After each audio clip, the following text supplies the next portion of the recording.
యేసయ్య పండుగలు నవంబర్ 24, 25, 26 ఆది సోమ మంగళవారములు ప్రతిరోజు ఉదయం 10 గంటలకు మరియు సాయంత్రం 6 గంటలకు. వర్తమానికులు reverend Carl Kumanapalli, Manna Jubilee Church, Amalapuram. Reverend Sharon Rose Kumanapalli, Manna Darshanam TV వర్తమానికులు. Reverend Edward Williams, Nireekshana TV వర్తమానికులు. Pastor Ernest Tatapudi, Rakshana Gadiya TV వర్తమానికులు. రోగుల కొరకు, దెయ్యాలచే పీడింపబడిన వారి కొరకు, సమస్యలలో ఉన్న వారి కొరకు ప్రత్యేక ప్రార్థనలు చేయబడును. మిమ్మలను ప్రేమతో ఆహ్వానించువారు మన్నా జూబ్లీ బ్రాంచ్ చర్చ్, ఈదర్పల్లి వంతెన, అమలాపురం.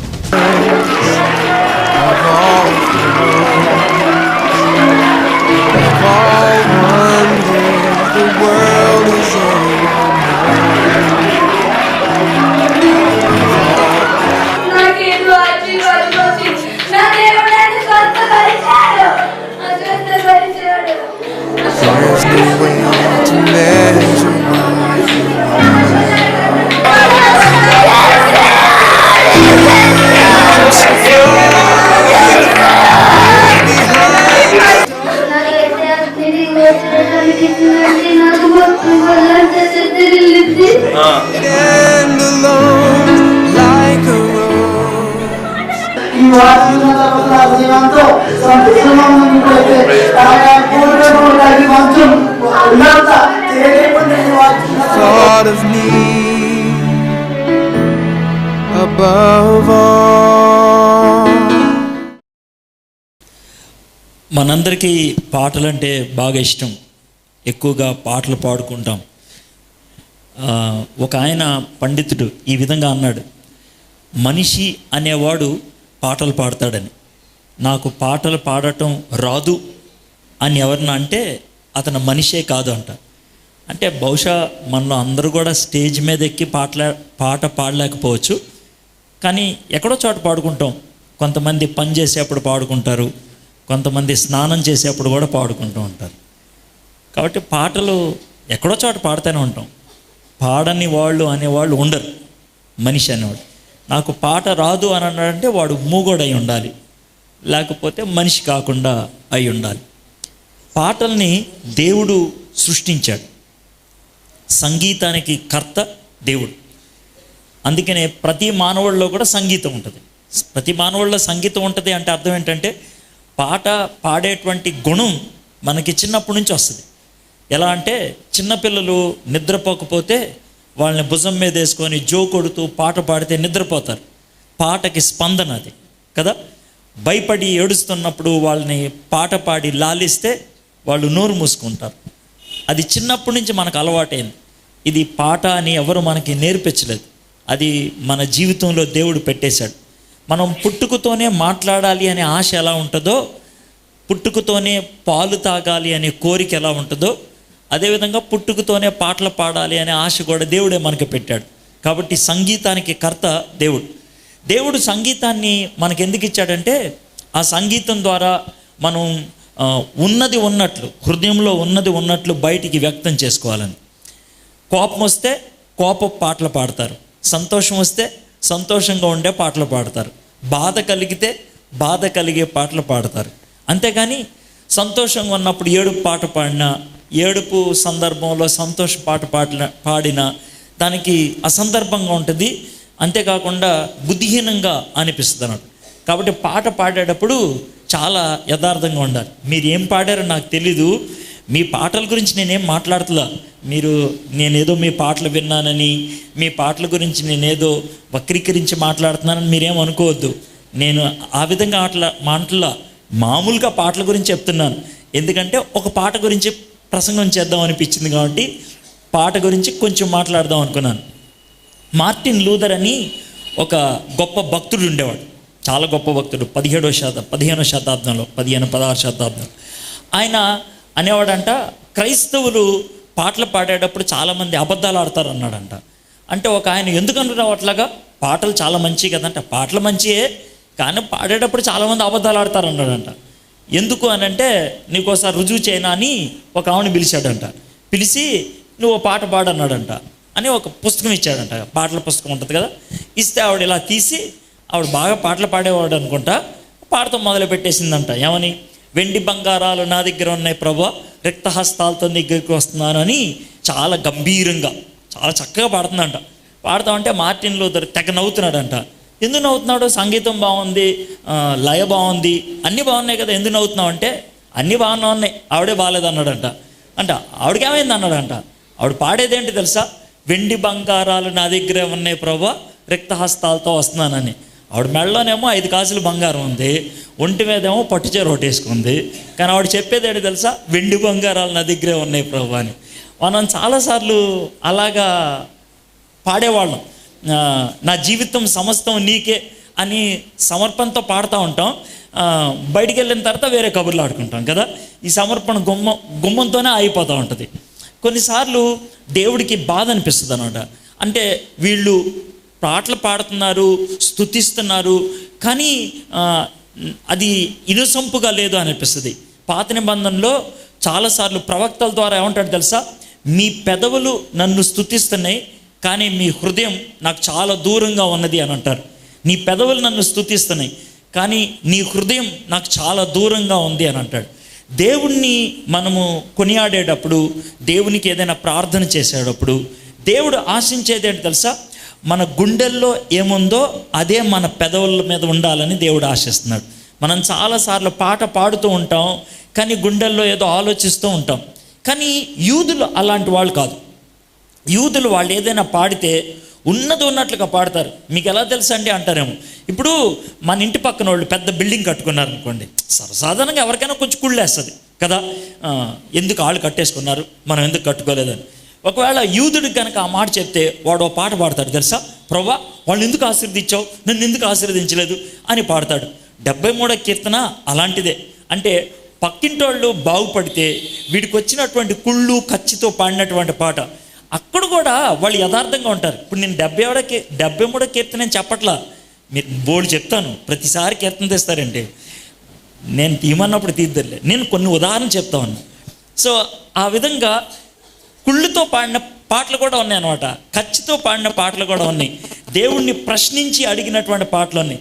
మీకు ఎందుకని ఆ ఉదాహరణ చెప్పానంటే, ఆ సందర్భంలో కూడా వాళ్ళు యథార్థంగానే ఉన్నారు. ప్రభా, వాడు అభివృద్ధి చెందుతున్నాడు, నేను చెందట్లేదు, ఎందుకు చెందట్లేదు ప్రభా అని అడిగారే కానీ లోన్ ఒకటి పెట్టుకొని బయటకు ఎప్పుడు చెప్పలేదు. దేవుడికి ఇష్టమైంది ఏంటి తెలుసా? మనం కొండ మీద చేసిన ప్రసంగాల్లో ధన్యతలు అంటారే, ఆ ధన్యతల్లో ఒక ధన్యత ఏమంటే తెలుసా? హృదయ శుద్ధి గలవారు ధన్యులు, వారు దేవుణ్ణి చూచెదరు. హృదయ శుద్ధి అనే గ్రీకు భాషలో శుద్ధి అన్న మాటకు అర్థం ఏంటి తెలుసా? కల్తీ లేనిది. శుద్ధి అంటే కల్తీ లేనిది. శుద్ధమైన పాలంటే నీళ్లు కలపంది అని కదా శుద్ధమైంది. శుద్ధ హృదయము అని అంటే కల్తీ లేని హృదయం. అంటే 2 మనసులు కలిగినటువంటి హృదయం కాదు, ద్వంద్వ బుద్ధి కలిగినటువంటిది కాదు. అంటే పెదవుల మీద ఒకటి పెట్టి మనసులో ఒకటి ఉంచుకునేది కాదు. అది శుద్ధ హృదయం అని అంటే. శుద్ధ హృదయముతో మనము దేవునికి ప్రార్థన చేస్తే ఆయన ఖచ్చితంగా మనకి దర్శనం ఇస్తాడంట, ఆయన ఖచ్చితంగా మనకి జవాబు ఇస్తాడంట. హృదయపూర్వకంగా ప్రార్థన చేయటం అంటే అదే. అంటే ఎటువంటి అరమరికలు లేకుండా, ఎటువంటి ద్వంద్వ బుద్ధి లేకుండా ప్రార్థన చేయటం. యూదులు ఆ విధంగా పాటలు పాడేవాళ్ళు. దేవుడి మీద కోపం వస్తే కోపంగా పాడేవాళ్ళు, సంతోషం వస్తే సంతోషంగా పాడేవాళ్ళు. అందుకనే వాళ్ళకి 150 పాటలు ఉన్నాయి.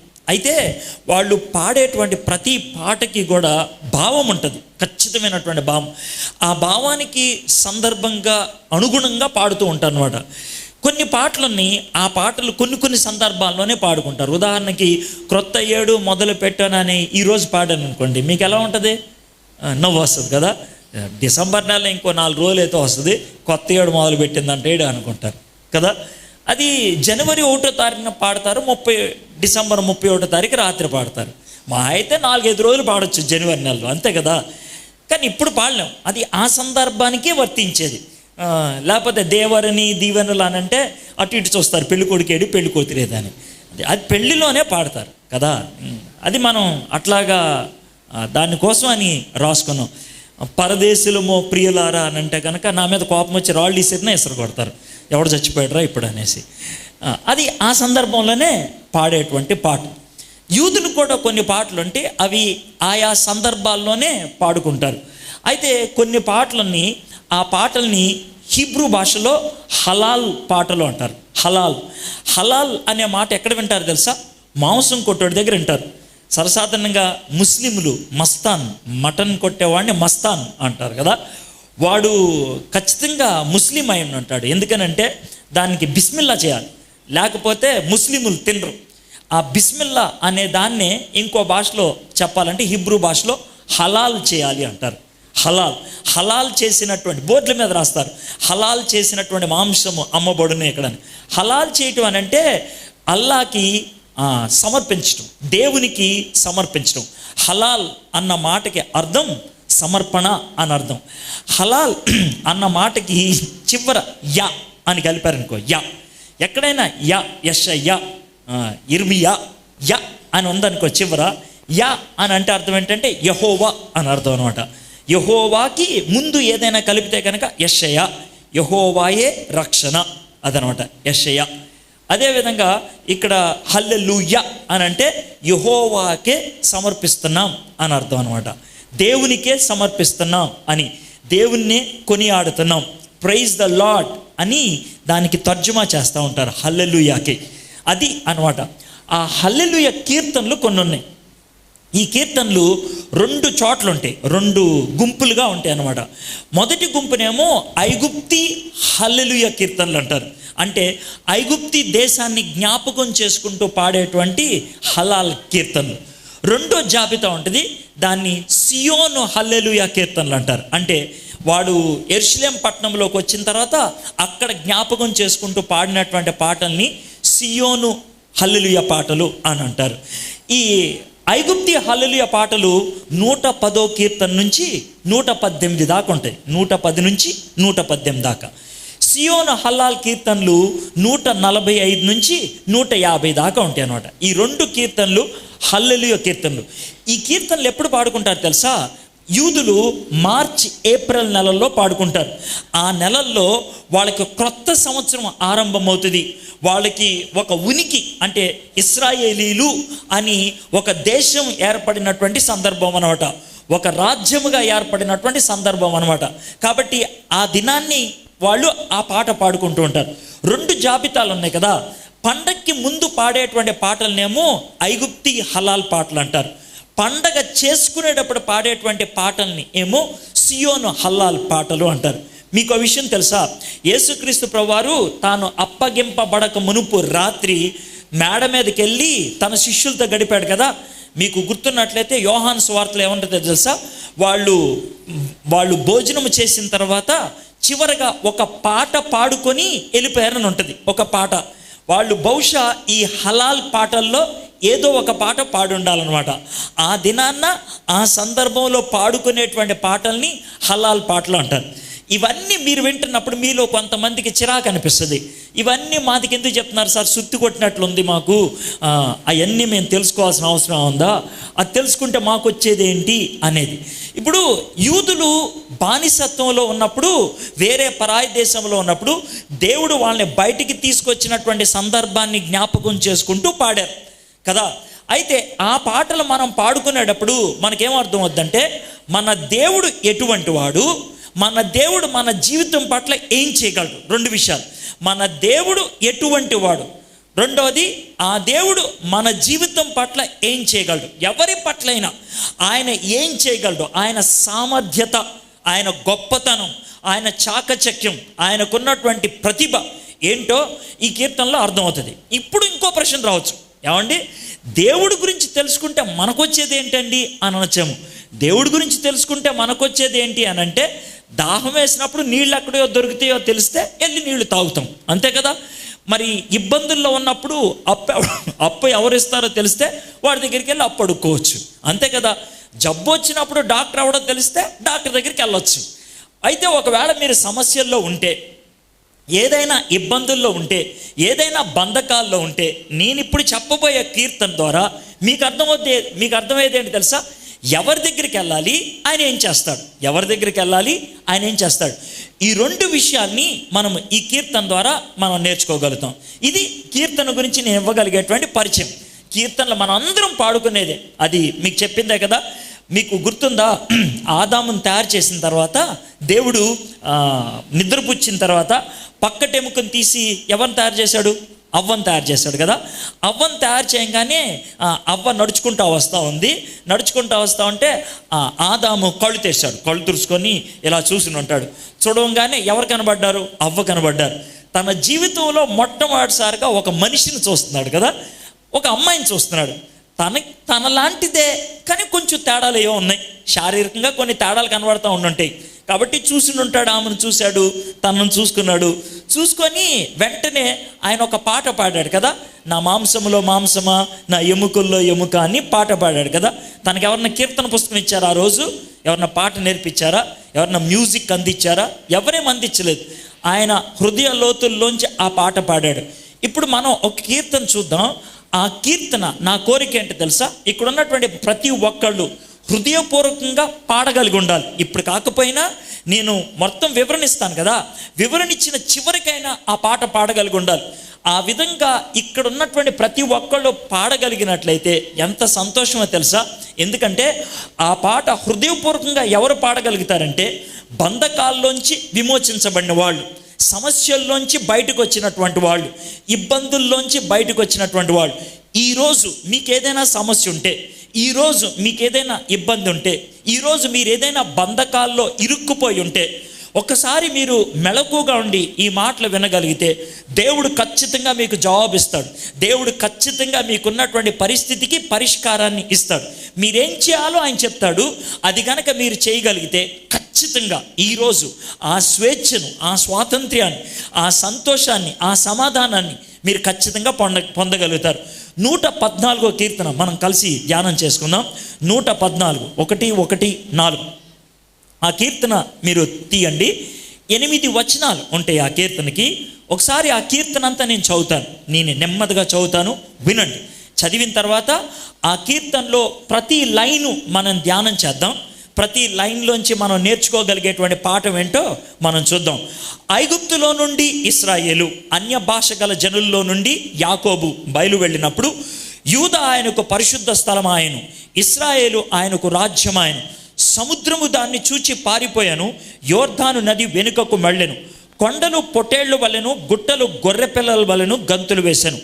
సముద్రమా, నీవు పారిపోవుటకు నీకేమి తటస్థించినది? యోర్దాను, నీవు వెనుకకు మళ్ళుటకు నీకేమి తటస్థించినది? కొండలారా, మీరు పొట్టేళ్ల వలెను, గుట్టలారా, మీరు గొర్రె పిల్లల వలెను గంతులు వేయుటకు మీకేమి సంభవించినది? భూమి ప్రభు సన్నిధిని, యాకోబు దేవుని సన్నిధిని వణుకుము. ఆయన బండను నీటి మడుగుగాను, చెకుముకి రాతి బండను నీటి ఊటలుగాను చేయువాడు. ఈ కీర్తన మీరు ఒకసారి వింటే మీకు ఒక చిన్న మాట అర్థం అవ్వాలి. ఏంటనంటే దేవుడు వాళ్ళని ఏ విధంగా బయటికి తీసుకొచ్చాడో ఒకసారి చరిత్రలో జరిగినటువంటి విషయాన్ని జ్ఞాపకం చేసుకుంటూ పాడుతున్నారు.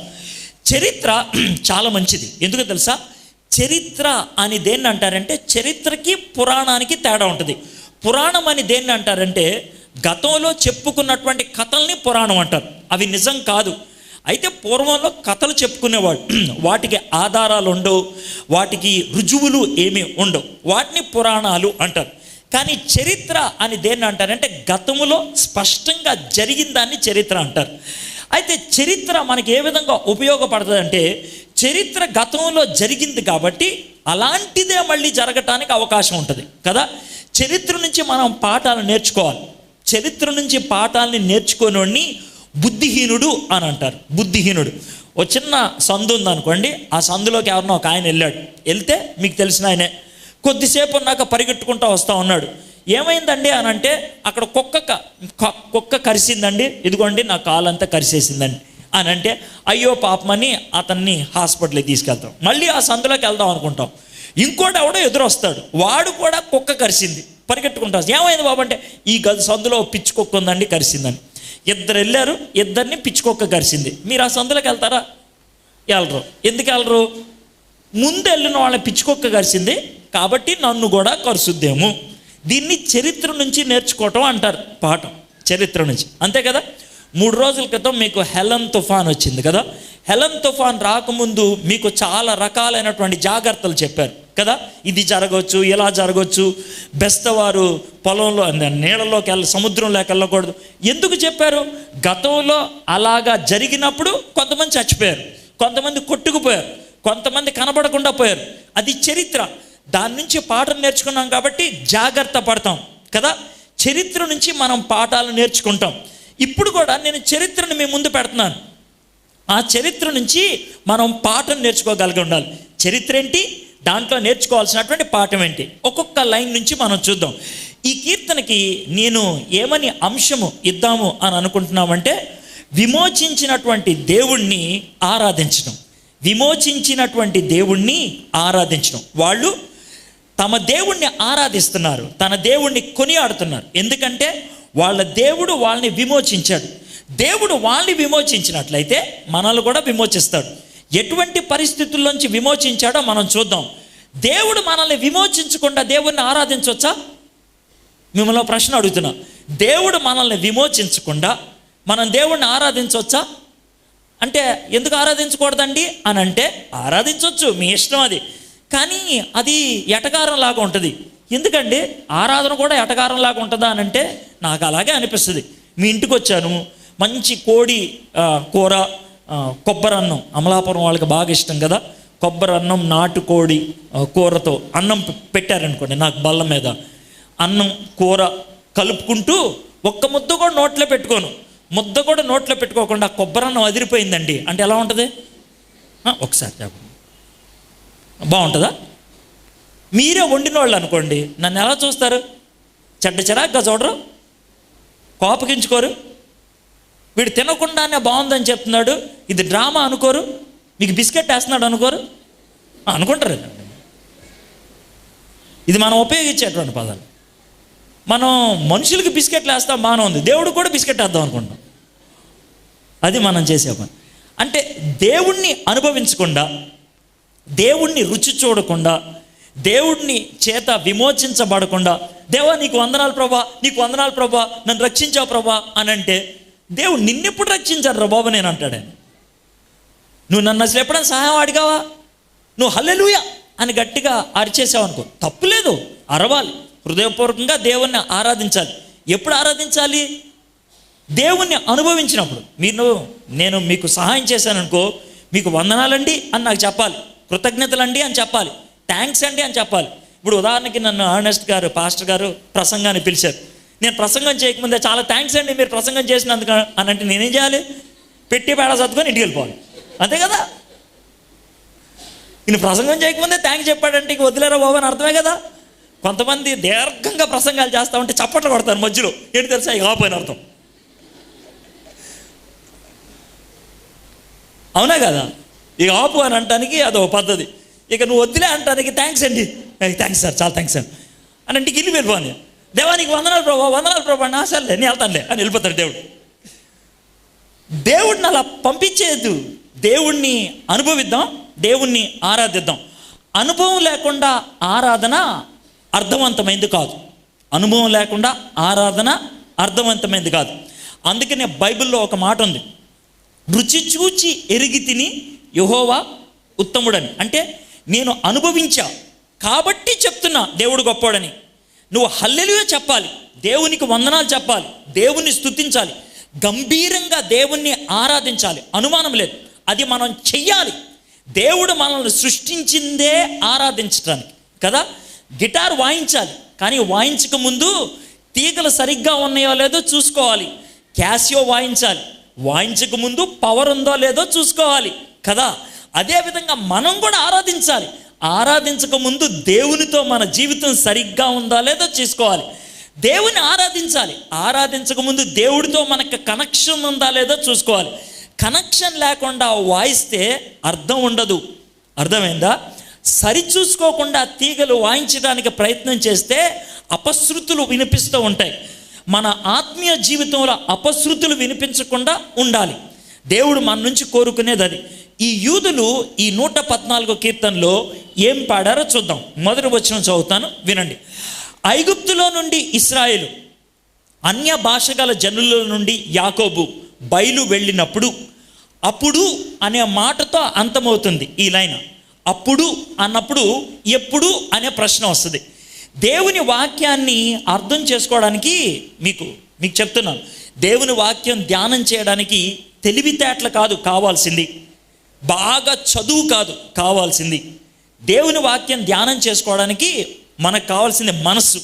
నేను వాక్యాన్ని ధ్యానం చేసుకోవాలి అనే మనసుండి, ప్రభువా నీ జ్ఞానాన్ని నాకు ఇవ్వు ప్రభువా అంటే దేవుడు మనకి జ్ఞానాన్ని ప్రసాదిస్తాడు. జ్ఞానం పుస్తకాలు చదువుకుంటే రాదు, అర్థమైందా? జ్ఞానం దేవుడిస్తే వస్తుంది.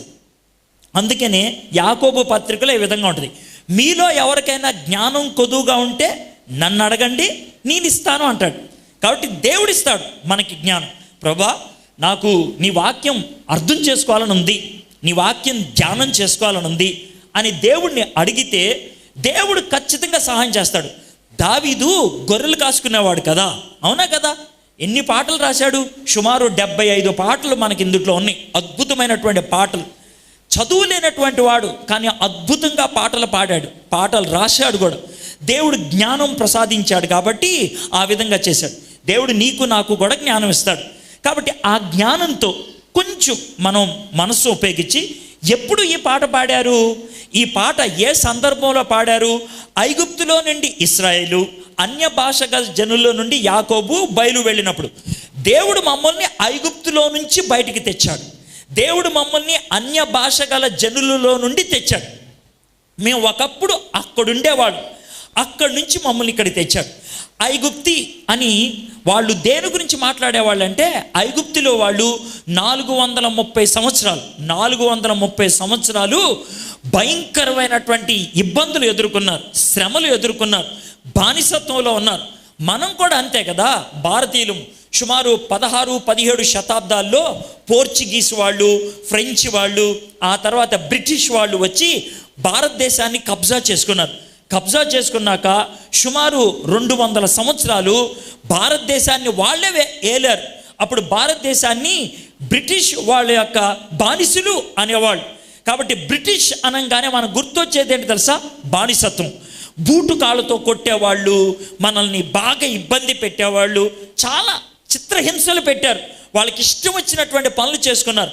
కాబట్టి బ్రిటిష్ వాళ్ళు అనగానే మనకు గుర్తొచ్చేది బానిసత్వం. అదేవిధంగా ఇశ్రాయేలీలకి ఐగుప్తి అని అంటే గుర్తొచ్చేది ఏంటి తెలుసా? బానిసత్వం. మేము బానిసత్వంలో ఉన్నప్పుడు దేవుడు మమ్మల్ని విమోచించాడు అని అంటున్నాడు.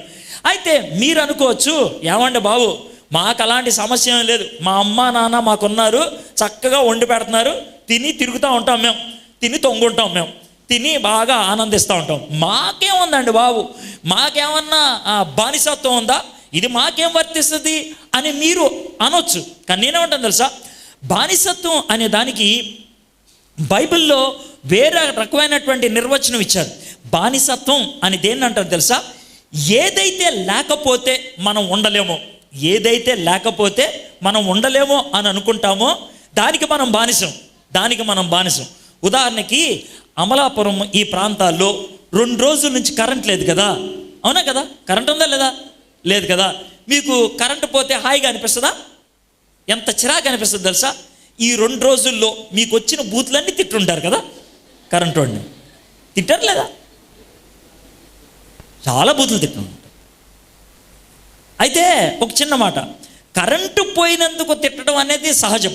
అయితే కరెంటు పోయినప్పుడు కొన్ని సందర్భాల్లో మరీ ఎక్కువ తిడతాం. కొంతమంది నీళ్లు తోడుకునేప్పుడు తిడతారు, ఏ అంటే కరెంటు ఉంటే మోటార్ ఆన్ చేసి ఉండేవాళ్ళు, పోయి ఇదంతా కష్టపడాలి అని. కొంతమంది 2 గంటలకో 3 గంటలకో టీవీ చూసి, ఆరిపోయిన టీవీ చూసి కరెంటు వాడిని తిట్టుంటారు. ఏ అంటే అప్పుడు మీకు ఇష్టమైన సీరియల్ ఏదో వచ్చి ఉండేదేమో, అర్థమైందా? ఈ సచ్చినోడు ఇప్పుడన్నా ఒక పావు గంట ఇవ్వచ్చు కదా, ఒక అరగంట ఇవ్వచ్చు కదా అని. అంటే మీరు కరెంటుకి కాదు బానిస, మరి దేనికి బానిస? సీరియల్కి బానిస. కొంతమంది సిగరెట్లు తాగేవాళ్ళు ఉంటారు, వాళ్ళు సిగరెట్కి బానిస అనే విషయం ఎప్పుడు అర్థమవుతుందో తెలుసా? వాడిని కొద్దిసేపు సిగరెట్ తాగొద్దానంటే ఆ తర్వాత, అప్పుడు ఫర్ ఎగ్జాంపుల్ కొంతమంది పాస్టర్ గారి దగ్గరికి, లేకపోతే చర్చికి, లేకపోతే ఒక పవిత్రమైన కూడికి వెళ్తూ ఉంటారు. బాగా సిగరెట్ తాగోనుకో 2 గంటల సేపు బలవంతంగా కూర్చుంటారు, అవ్వంగానే పరిగెట్టుకుంటారు. అమ్మయ్య, వాళ్ళని చూడాలి ఆ టైంలో. అసలు ఎలా అనిపిస్తుంది తెలుసా? అంటే ఒక వారం రోజులు నీళ్లు తాగినీపోతే కనుక దుప్పి నీటి వాగులకై పరిగెట్టినట్లు వీళ్ళు సిగరెట్కై పరిగెట్టుదురు. అంటే వాళ్ళు దేనికి బానిస? సిగరెట్కు బానిస. మనలో చాలామంది చాలా వాటికి బానిసలుగా ఉంటారు. ఏ అంటే అది లేకపోతే ఉండలేం, దానికి అమ్ముడుపోతాం, దానికి మనం అమ్మేసుకుంటూ ఉంటాం, దానికి మనం ఇచ్చేసుకుంటూ ఉంటాం. నేను కూడా ఒకప్పుడు చాలా విషయాలకి బానిసగా ఉండేవాడిని. నాకు చిన్నప్పుడు సినిమాలంటే అలవాట్లేదు. 10వ క్లాస్ దాకా సినిమా థియేటర్కి ఎప్పుడు వెళ్ళలేదు. అంటే మా అమ్మ నాన్న చాలా భక్తిపూర్వకంగా నన్ను పెంచారు. సినిమా పాట నా నోటెంబటి వస్తే చాలు వాయించేసేవాడు, కొట్టేవాళ్ళు, నోటి మీద స్కేల్ పెట్టి ఇక్కడ కొట్టేవాళ్ళు. సినిమా పాట రావడానికి వీల్లేదు, సినిమా గురించి మాట్లాడటానికి వీల్లేదు. అలా ఉండేది 10వ క్లాస్ దాకా. కానీ కాలేజీలోకి వెళ్ళిన తర్వాత కాస్త స్వేచ్ఛ వచ్చింది, దొంగతనంగా సినిమాలకు వెళ్ళటం. ఆ తర్వాత కొన్ని రోజులకి సినిమా వెళ్ళకపోతే కనుక పిచ్చెక్కేది. 2 రోజులు సినిమాకి వెళ్ళలేదనుకో, స్నేహితులు తరే భలే పిచ్చెక్కేస్తుందిరా అనేవాళ్ళు. ఏనంటే వెళ్ళలేదు 2 రోజులు సినిమా. నేను సినిమాకి బానిస. మీరు అలాంటి ఏదో ఒకటి ఉంటుంది. బానిసత్వం లేనటువంటి వాడు ఎవడు ఉండడు. కానీ ఆ బానిసత్వం ఎప్పుడు చిరాకు అనిపిస్తుందో తెలుసా? 2 సందర్భాల్లో బానిసత్వం చాలా చిరాకు అనిపిస్తుంది. ఒకటి, అది లేనప్పుడు మనలో కనబడేటువంటి వెలితి, అది లేనప్పుడు మనలో కనబడేటువంటి వెలితి. రెండోది, అది అనుభవించడం బట్టి మనలో వచ్చేటువంటి నష్టం, అది అనుభవించడం బట్టి మనలో వచ్చేటువంటి నష్టం. మందు కొట్టేవాళ్ళు అనుకోండి, మందు లేనప్పుడు ఒళ్ళంతా నొప్పులు అనిపిస్తాయి, మందు కొట్టిన తర్వాత వేరే రకమైనటువంటి సమస్యలు వస్తూ ఉంటాయి. అదేవిధంగా బానిసత్వానికి 2 రకాలైనటువంటి సమస్యలు ఉంటాయి. మీలో కొంతమంది నవ్వుతూ ఉంటే నాకు చాలా సంతోషంగా ఉంది. ఎందుకో తెలుసా? మీరు నా మాటలు అర్థం చేసుకుంటున్నారని. చాలా హ్యాపీగా ఉంది. Very good. అది మన పరిస్థితి. మన అందరం ఐగుప్తులో ఉన్న వాళ్ళమే. అయితే ఈ మాట చూడండి, ఐగుప్తులో నుండి ఇశ్రాయేలు, అన్య భాష గల జనుల నుండి యాకోబు బయలు వెళ్ళినప్పుడు అంటే వాళ్ళంతటా వాళ్ళు వచ్చేసారా? మీకు తెలుసు కదా, ఐగుప్తులో నుంచి దేవుడు బయటికి తీసుకురావడానికి ఎన్ని పనులు చేయాల్సి వచ్చింది. 10 తెగుళ్ళు పంపించాల్సి వచ్చింది. చివరికి ఫరో, అరే బాబు నీ ప్రజలు తీసుకొని నువ్వు పోరా అని పంపించేదాకా దేవుడు ఫరోని చిత్రహింసలు పెట్టాడు, చాలా రకాలైనటువంటి శ్రమలు పెట్టాడు. ఆ శ్రమల గుండా వెళ్ళినప్పుడు ఇక మీరు వెళ్ళిపోండి అని అనిపించాడు. అంటే దేవుడు ఐగుప్తి రాజు యొక్క, ఫరో యొక్క కబంధ హస్తాల నుంచి విడిపించాడు. అందుకే మాట చెప్పాడు, దేవుడు మమ్మల్ని బయటికి తెచ్చాడు, దేవుడు మమ్మల్ని బయటికి తెచ్చాడు. దీని నుంచి నేను ఒక పాఠం నేర్చుకోదలుచుకున్నాను. ఏంటి? నా జీవితంలో అనుభవించాను, ఇశ్రాయేలీయులు అనుభవించారు. ఒకవేళ మీరు అనుభవించకపోతే ఈరోజు మీరు అనుభవించగలుగుతారు. ఏంటి తెలుసా? మీరు ఏ బానిసత్వంలో ఉన్నా, అది ఎటువంటి అలవాటు అయినా, ఎటువంటి చెడు బుద్ధి అయినా, ఎటువంటి చెడు సంబంధం అయినా, ఈరోజు మీరు దేవుని దగ్గరికి రాగలిగినట్లయితే అది ఎంతో శక్తివంతమైంది అయి ఉండొచ్చు. ఎంత శక్తివంతమైందంటే దాన్ని వదులుకుంటే నువ్వు ఇంకా బతకలేను అనేటువంటి పరిస్థితిలో ఉండొచ్చు. కానీ దేవుడే ఉన్నాడు తెలుసా? ఐగుప్తులో నుండి ఇశ్రాయేలీయుల్ని బయటికి తెచ్చినటువంటి దేవుడు నిన్ను ఏ సమస్యలోంచైనా బయటికి తీసుకురాగలడు, ఏ బంధకాల్లోంచైనా బయటికి తీసుకురాగలడు, ఏ బానిసత్వంలోంచైనా బయటికి తీసుకురాగలడు. ఆయన మనం ఏ ఉచ్చుల్లో పడిపోయామో ఆ ఉచ్చుల్లోంచి బయటికి తీసుకురాగలడు. ఏ గొలుసుల చేత మనం కట్టబడ్డామో ఆ గొలుసుల్ని ఆయన తెంపేయగలడు. ఈరోజు ఆయన దేవుడు చేయడానికి ఇష్టపడుతున్నాడు. ఇక్కడున్నటువంటి వాళ్ళల్లో ఏ ఒక్కరూ బంధకాల్లో ఉండకూడదు. ఇక్కడున్నటువంటి వాళ్ళల్లో ఏ ఒక్కరికి కూడా గొలుసులు ఉండకూడదు. దేవుడు కోరుకునేది అది. He wants to redeem us. అది ఏ రకమైనటువంటి సమస్య అయినా అవచ్చు. గెరాసేను అనేటువంటి ప్రాంతంలో దెయ్యాలు పట్టిన వాడు ఒకడు ఉండేవాడు. అతడి గురించి నాకు చదవటం అంటే బాగా ఇష్టం. ఒకసారి ఆ ప్రసంగం గురించి ధ్యానం చేస్తా ఉన్నప్పుడు ఆ విషయం గురించి నాకు ఒక తలంపు చాలా ఆదరణ కలిగించింది. ఏంటి తెలుసా? ఇది గలిలీ సముద్రం అనుకోండి. ఇది గలిలీ సముద్రం. యేసు ప్రభు వారు ఇక్కడ ఉన్నారు. ఇక్కడ ఉంటే శిష్యుల్ని పిలిచి ఉంటాడు తెలుసా, పడవ రెడీ చేయండి అంటాడు. ఏ అంటే అవతలకి వెళ్ళాలి అంటాడు, సముద్రం అవతలకి. అర్థమైందా? కష్టపడి వీళ్ళు ఈదుకుంటూ సముద్రం అవతలకి వెళ్ళారు. అక్కడికి వెళ్ళిన తర్వాత యేసు ప్రభు చేసిందల్లా ఏంటి తెలుసా? సమాధుల్లో ఉన్నటువంటి ఒక దెయ్యం పట్టిన వాడిని స్వస్థపరిచి ఆ తర్వాత ఏమంటాడు తెలుసా? పడవెక్కండి, వెనక్కి వెళ్ళిపోదాం అంటాడు. అంటే యేసయ్య సముద్రం దాటి యువతలకు వచ్చి ఆయన చేసిందల్లా ఏంటి తెలుసా? ఒక దెయ్యం పట్టిన వాడిని చెరలోంచి విడిపించి వెనక్కి వెళ్ళిపోయాడు. ఒక్క వ్యక్తి కోసం ఆయన సముద్రం దాటి వచ్చాడు. ఆయన ఒక్క వ్యక్తి కోసం. నాకు ఆ మాట చదివినప్పుడు ఎంత ఆదరణ కలిగిందో తెలుసా? దేవుడు జనాన్ని చూసేవాడు కాదు, దేవుడు మనిషిని చూసేవాడు. నిన్ను వ్యక్తిగతంగా చూస్తాడు ఆయన. నువ్వు 10 మంది ఉన్నారా, 1000 మంది ఉన్నారా, 1,00,000 మంది ఉన్నారా, 1,000,000 మంది ఉన్నారా, ఆయనకు అనవసరం. ఒక మనిషి ఉంటే చాలు. ఆ మనిషి కోసం సముద్రం దాటి అవతలికి వెళ్ళి కేవలం వాడిని స్వస్థపరిచి, అంతే, ఇంకేం చేయలేదు, స్వస్థపరిచి మళ్ళీ వెనక్కి వచ్చాడు. అంతే, అదొక్కటే చేశాడు ఆయన. నాకు దాంతో అర్థమవుతుంది, ఈరోజు వ్యక్తిగతంగా నిన్ను విమోచించడానికి ఇష్టపడుతున్నాడు. వ్యక్తిగతంగా, దేవా నేను బంధకాల్లో ఉండిపోయాను ప్రభా, నేను ఇదిగో నాకు ఈ విధమైనటువంటి చెరలో ఉండిపోయాను ప్రభా అని నువ్వు అడగగలిగితే, నువ్వు చెప్పగలిగితే చాలు, ఆయన నిన్ను స్వస్థపరుస్తాడు, ఆయన నిన్ను విమోచిస్తాడు ఖచ్చితంగా ఈ దినాన్న. కాబట్టి మీ హృదయపూర్వకంగా ఆలోచించండి. ఒకటి, మీరు నటించే వాళ్ళు అనుకోండి, బంధకాల్లో ఉండి నాకు ఏ బంధకాలు లేవు అనుకున్నారనుకోండి, దేవుడు ఏమి చేయడు. మీ అనుమతి లేకుండా, నీ అంగీకారం లేకుండా, శుద్ధ హృదయం లేకుండా, నీకు చిత్తము లేకుండా, నీ కోరిక లేకుండా దేవుడు ఏం చేయడానికి ఇష్టపడ్డు. నువ్వు ఎటువంటి బంధకాల్లో ఉన్నా. రెండోది చెప్తున్నా, కొంతమంది ఉంటారు వాళ్ళు ప్రార్థన చేయలేని పరిస్థితిలో ఉంటారు. చంటి పిల్లలు అయి ఉండొచ్చు, లేకపోతే వాళ్ళు దెయ్యం పట్టిన వాళ్ళు అయి ఉండొచ్చు. దెయ్యం పట్టిన వాడు ప్రార్థన చేయగలడా? చెయ్యలేడు.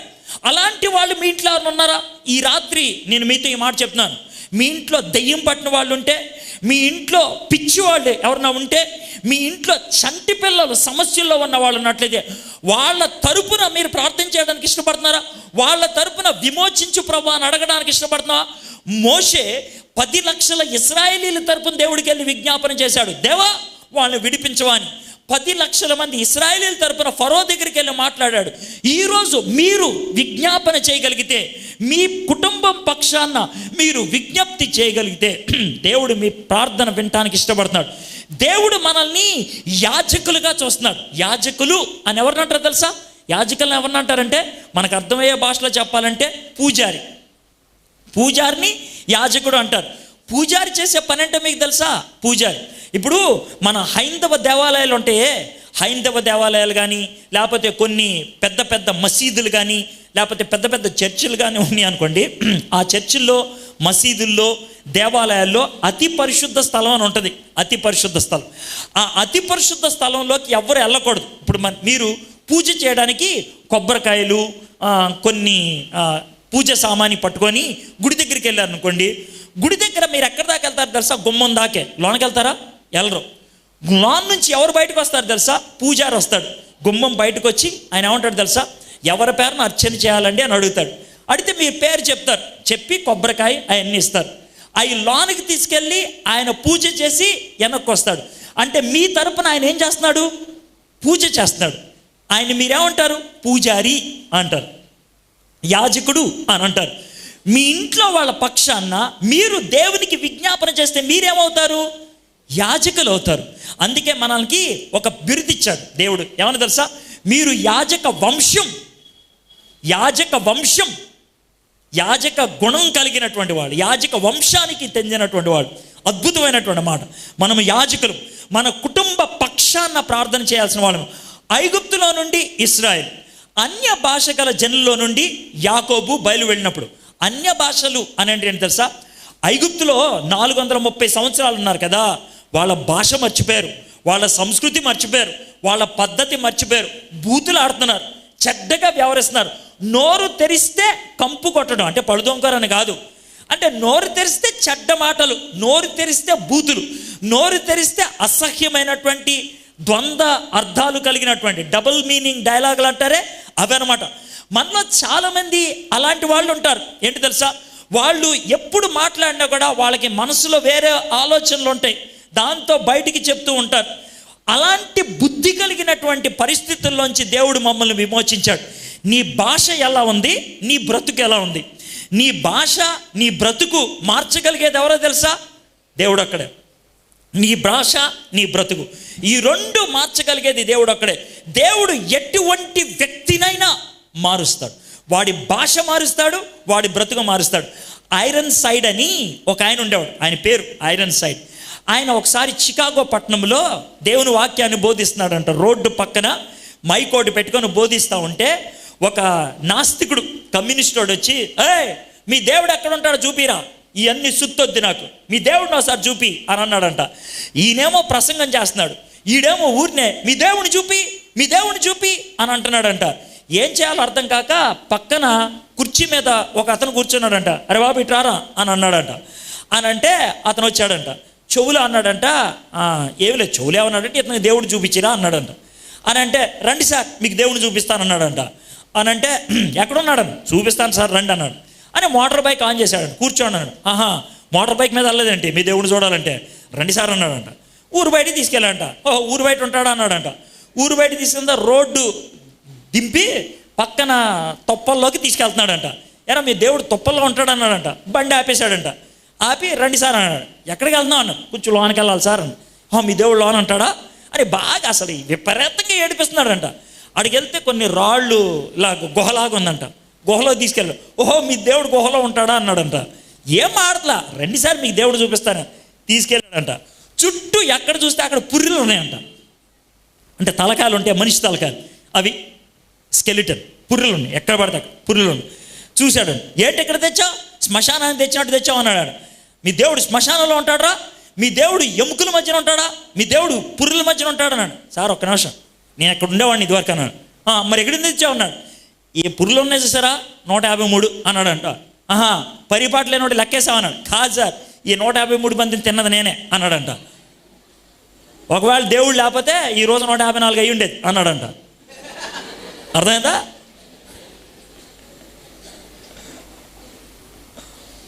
ఈ 153 అన్ని తిన్న తర్వాత నా దేవుడు నా జీవితాన్ని మార్చాడు, అందుకే మనుషులు తింటా మానేశా. ఒకవేళ దేవుడు లేదన్నావు అనుకో, నేను ఫస్ట్ చేసే పని ఏంటి తెలుసా, నేను తినేడే. ఇప్పుడు చెప్పన్నాడంట. హరి బాబు అన్నాడు, రా బాబు అన్నాడంట. ఆడి బ్రతుకు మారింది. వాడు బ్రతుకు మనుషుల్ని తినేవాడు మనుషుల్ని ప్రేమించడం మొదలుపెట్టాడు. అసలు అర్థమవుతుందా మీకు? మనుషులు తినేవాడు మనుషుల్ని ప్రేమించడం మొదలుపెట్టాడు. చిరాకు పెట్టే ప్రశ్న కదా. గంట సేపు ఇసుకిచ్చాడు. మీ దేవుడు అడవిలో ఉన్నాడా, మీ దేవుడు గుహలో ఉన్నాడా, మీ దేవుడు ఎముకల మధ్యన ఉన్నాడా. కొంచెం కోపగించుకునేవాడిని ఫాట్మాన్ కొడతాడా లేదా? మనుషులు తినేవాడు అని ఒక చెయ్యి నరుక్కు తినేసారు, మూలికి ముడిసి దొరికిందని.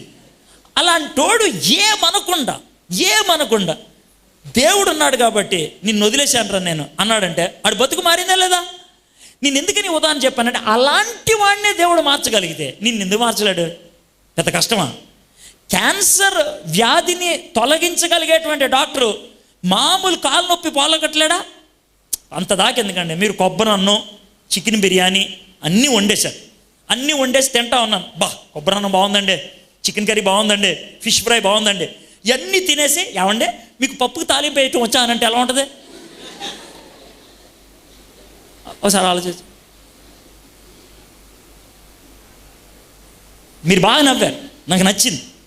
అంటే పెద్ద పెద్ద కూరలు ఉన్నప్పుడు తాలింపు వేయటం పెద్ద విషయమా? మనుషులు తినేవాడినే మార్చగలిగిన దేవుడు నిన్ను నన్ను మార్చడం కష్టమా? మరీ అంత దరిద్రం కాదు కదా. మనం మనుషులను వదిలేస్తున్నాం కదా, మిగిలినన్నీ తింటున్నాం. కాబట్టి మనం మార్చగల దేవుడికి అసాధ్యమైనది ఏది లేదు. అదే విషయం. ఐగుప్తులో నుండి ఇశ్రాయేలు, అన్య భాష గల జనులో నుండి యాకోబు బయలు వెళ్ళినప్పుడు 2వ లైన్ చూద్దాం. యూదా ఆయనకు పరిశుద్ధ స్థలం ఆయను, ఇశ్రాయేలు ఆయనకు రాజ్యమైన. మనం ఏదైనా ఒక పని చేస్తే దానికంటూ ఒక ఉద్దేశం ఉంటుంది. అంత దాకెందుకు? ఏదైనా తెచ్చామనుకోండి దానికంటూ ఒక అర్థం ఉండాలి. బజార్ వెళ్ళి కొత్తిమీర కొనుక్కొచ్చామనుకోండి, కొత్తిమీర ఇంత కట్ట కొత్తిమీర ఎవడన్నా మోసుకొని వస్తున్నారు అనుకో, మీకు ఎదురయ్యారు, ఏమండి కొత్తిమీర ఇంత పెద్ద కట్ట మోసుకొని వెళ్తున్నారు ఎందుకు అని అంటే, ఏమనండి అని అంటే ఎలా ఉంటుంది?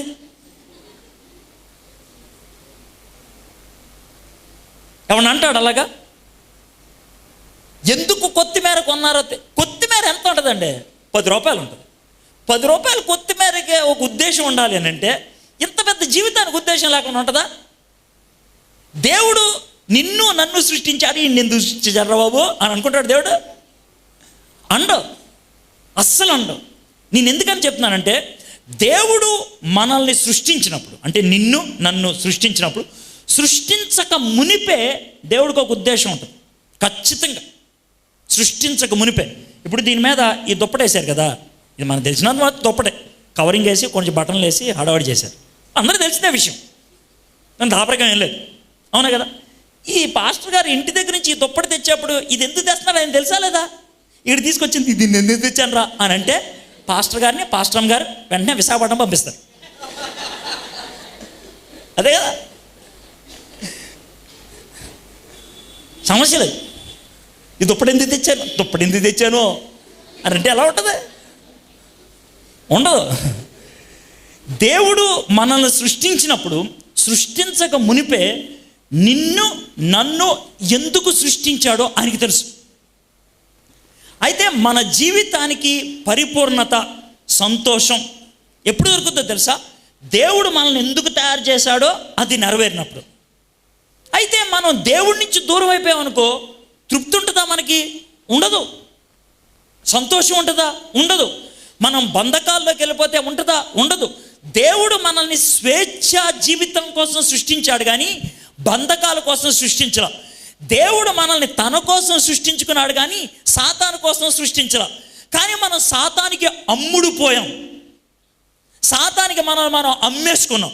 తప్పిపోయిన కుమారుడంట చివరికి అమ్మేసుకున్నాడంట. మనం లూకాసు వార్త 15వ అధ్యాయంలో చూస్తాం. అమ్మేసుకున్నాడు. అదేవిధంగా మనల్ని మనం అమ్మేసుకున్నాం. మన చెడు బుద్ధులకి, చెడు అలవాట్లకి అమ్మేసుకున్నాం. కాబట్టి దేవుడు ఏమనుకుంటాడంటే విడిపించాలి అని ఆశపడుతూ ఉంటాడు. పస్కా సమయంలో ఒక సందర్భాన్ని చాలాసార్లు జ్ఞాపకం చేసుకుంటూ ఉంటారు. యేసు ప్రభువు వారు ఏమంటారు తెలుసా? ఇద్దరు శిష్యుల్ని ఇలా వెళ్ళండి, ఊర్లోకి వెళ్ళం కానీ అక్కడ ఒక గాడిద ఉంటుంది, గాడిదని విప్పి తీసుకొని రండి అని అంటాడు కదా. విప్పి తీసుకొచ్చినప్పుడు అసలు విషయం ఏంటి తెలుసా? చాలామందికి ఈ ప్రాముఖ్యమైన విషయం అర్థం కాదు. దేవుడు గాడిదని తీసుకురమ్మన్నాడు. గాడిద పక్కన ఇంకోటి ఉంటుంది, దాన్ని గాడిద పిల్ల అంటారు. గాడిద పిల్లని కడతారా? కట్టరు. గాడిదని కడతారు. గాడిద పిల్లని వదిలేస్తారు. ఎందుకో తెలుసా? గాడిద ఎక్కడ ఉంటుందో గాడిద పిల్ల అక్కడే ఉంటుంది. సో గాడిదని తెస్తే ఎవరు వస్తారు? గాడిద పిల్ల వస్తుంది. దేవుడు ఎక్కింది గాడిదనా గాడిద పిల్లనా? గాడిద పిల్లని ఎక్కాడు. గాడిదని చాలామంది ఎక్కువ ఉంటారు, గాడిద పిల్లని ఎవరు ఎక్కలేదు. ఎవ్వరూ ఎక్కని గాడిద పిల్లని ఆయన ఎక్కాడు. అది అక్కడ ఉంది. అయితే వాళ్ళ అమ్మని ఇప్పితే అది వచ్చింది. మనల్ని ఇప్పితే దేవుడు మనల్ని వాడుకోగలుగుతాడు. మనం బంధకాల్లో ఉన్నాం. దేవుడు వాడబడటానికి దేవుడు మనల్ని తయారు చేసుకున్నాడు. దేవుడు వాడబడటానికి, దేవుడు మనల్ని వాడుకున్నప్పుడు ఎంత తృప్తిగా ఉంటుందో, ఎంత హ్యాపీగా ఉంటుందో. ఒక ఆయన జాన్ వెస్లీ, ఇంగ్లాండ్ దేశాన్ని బాగా ప్రభావితం చేసినటువంటి గొప్ప ప్రసంగికుడు. ఆయన ఏమంటాడు తెలుసా? తుప్పు పట్టడం కంటే, జాగ్రత్త వినండి, తుప్పు పట్టడం కంటే అరిగిపోవటం శ్రేష్టం అంటాడు. ఒక ఇనుప కడ్డీ కొన్నాం అనుకోండి, అది అలా తుప్పు పడుతూ ఉందనుకోండి, ఏమన్నా ఉపయోగమా? ఉపయోగం లేదు. కానీ దాన్ని వాడంగా అరిగిపోయింది అనుకోండి, ఎంత బాగుంటుంది. మీకు తెలుసో తెలీదా కానీ నా జీవితంలో కొన్నిసార్లు మాత్రమే బాల్ పెన్ పూర్తిగా వాడా. బాల్ పెన్ పూర్తిగా వాడతాం ఏంటంటే తెలుసా? రాసి కొద్దిసేపు నాకు రాస్తే ఏం రాయకూడదు. ఇలా ఎత్తి చూస్తే పై నుంచి కింద దాకా తెల్లగా కనబడాలి. అలా తెల్లగా కనబడేప్పుడు ఎంత ఆనందం వస్తుంది తెలుసా? ఇదంతా నిన్ను రచన. నేను సెకండ్ ఇయర్ ఇంజనీరింగ్ చదివేటప్పుడు ఇంటిగ్రేషన్ అని ఉంటుంది, ఇంత పెద్ద పుస్తకం ఉంటుంది అనమాట.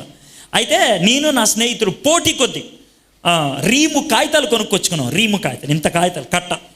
తర్వాత బాల్ పెన్ 4 రీఫిల్స్, ఒక పెన్ కొనుక్కొని పెట్టుకున్నాం. ఏం చేసామంటే మొదటి పేజీ నుంచి చివరి పేజీ దాకా ప్రతి లెక్క చేసేయాలరా అని అనుకొని మొదలు పెట్టాం.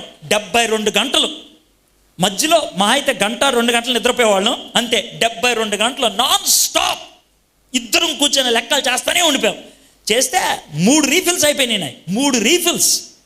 ఆ 3 రీఫిల్స్ ఖాళీ అక్కడ పెట్టి వాడు చూసి ఎంతసేపు పొంగిపోయింది అసలు, నేనేనా రాసిందని చాలా ఆనందించాను. చాలా నాకెప్పుడు ఆ సందర్భం గుర్తొచ్చినప్పుడు ఏమనిపిస్తుంది సార్?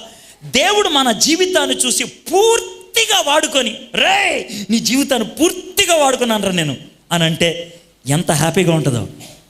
God wants that. మన జీవితాన్ని ఆయన వాడుకోవాలి. కానీ గుర్తుపెట్టుకోండి, మనము ఆయనకి ఇవ్వలేదనుకోండి జీవితాన్ని, వేరే వానికి ఇద్దాం. మెర్లిన్ మోన్రాయ్ అని చాలా అందగత్తె, హాలీవుడ్ యాక్ట్రెస్ మెర్లిన్ మోన్రాయ్ని ఒకసారి బిల్లీ గ్రామ్ గారు ఫోన్ చేసి అన్నాడంట, మెర్లిన్ దేవుడు నీతో నన్ను మాట్లాడమంటున్నాడు అని అంటే నాకు ఖాళీ లేదులే అని అన్నదంట. అంటే మెర్లిన్ దేవుడికి నీ జీవితం కావాలి అని అంటే అప్పుడు బిల్లిగ్రామ్తో అన్నదంట, నేను ఇంకా ముసల్దాన్ని అవ్వలేదు, ముసల్దాన్ని అయిన తర్వాత ఇస్తానులే దేవుడికి జీవితాన్ని అని అంటే అప్పుడు బిల్లిగ్రామ్ గారు ఒక మాట చెప్పాడంట. ఏమన్నా తెలుసా? ఐస్ ఫ్రూట్ ఉంటుంది కదా, పొల్లోడు, దాన్ని చీకేసి పొల్ల అప్పుడప్పుడు బయట కనబడుతుంది. ఆ చీకేసిన ఐస్ క్రీమ్ నీకు ఇస్తే నువ్వు తింటావా అని అంటే చీ అన్నదంట. దేవుడికి అలాంటిది ఇద్దాం అనుకుంటాం అన్నాడంట.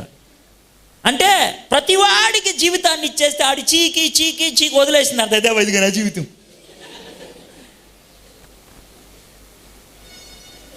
అంటే ఎలా ఉంటుంది? నిన్నెవరు చీకేస్తున్నారు నాకు తెలియదు.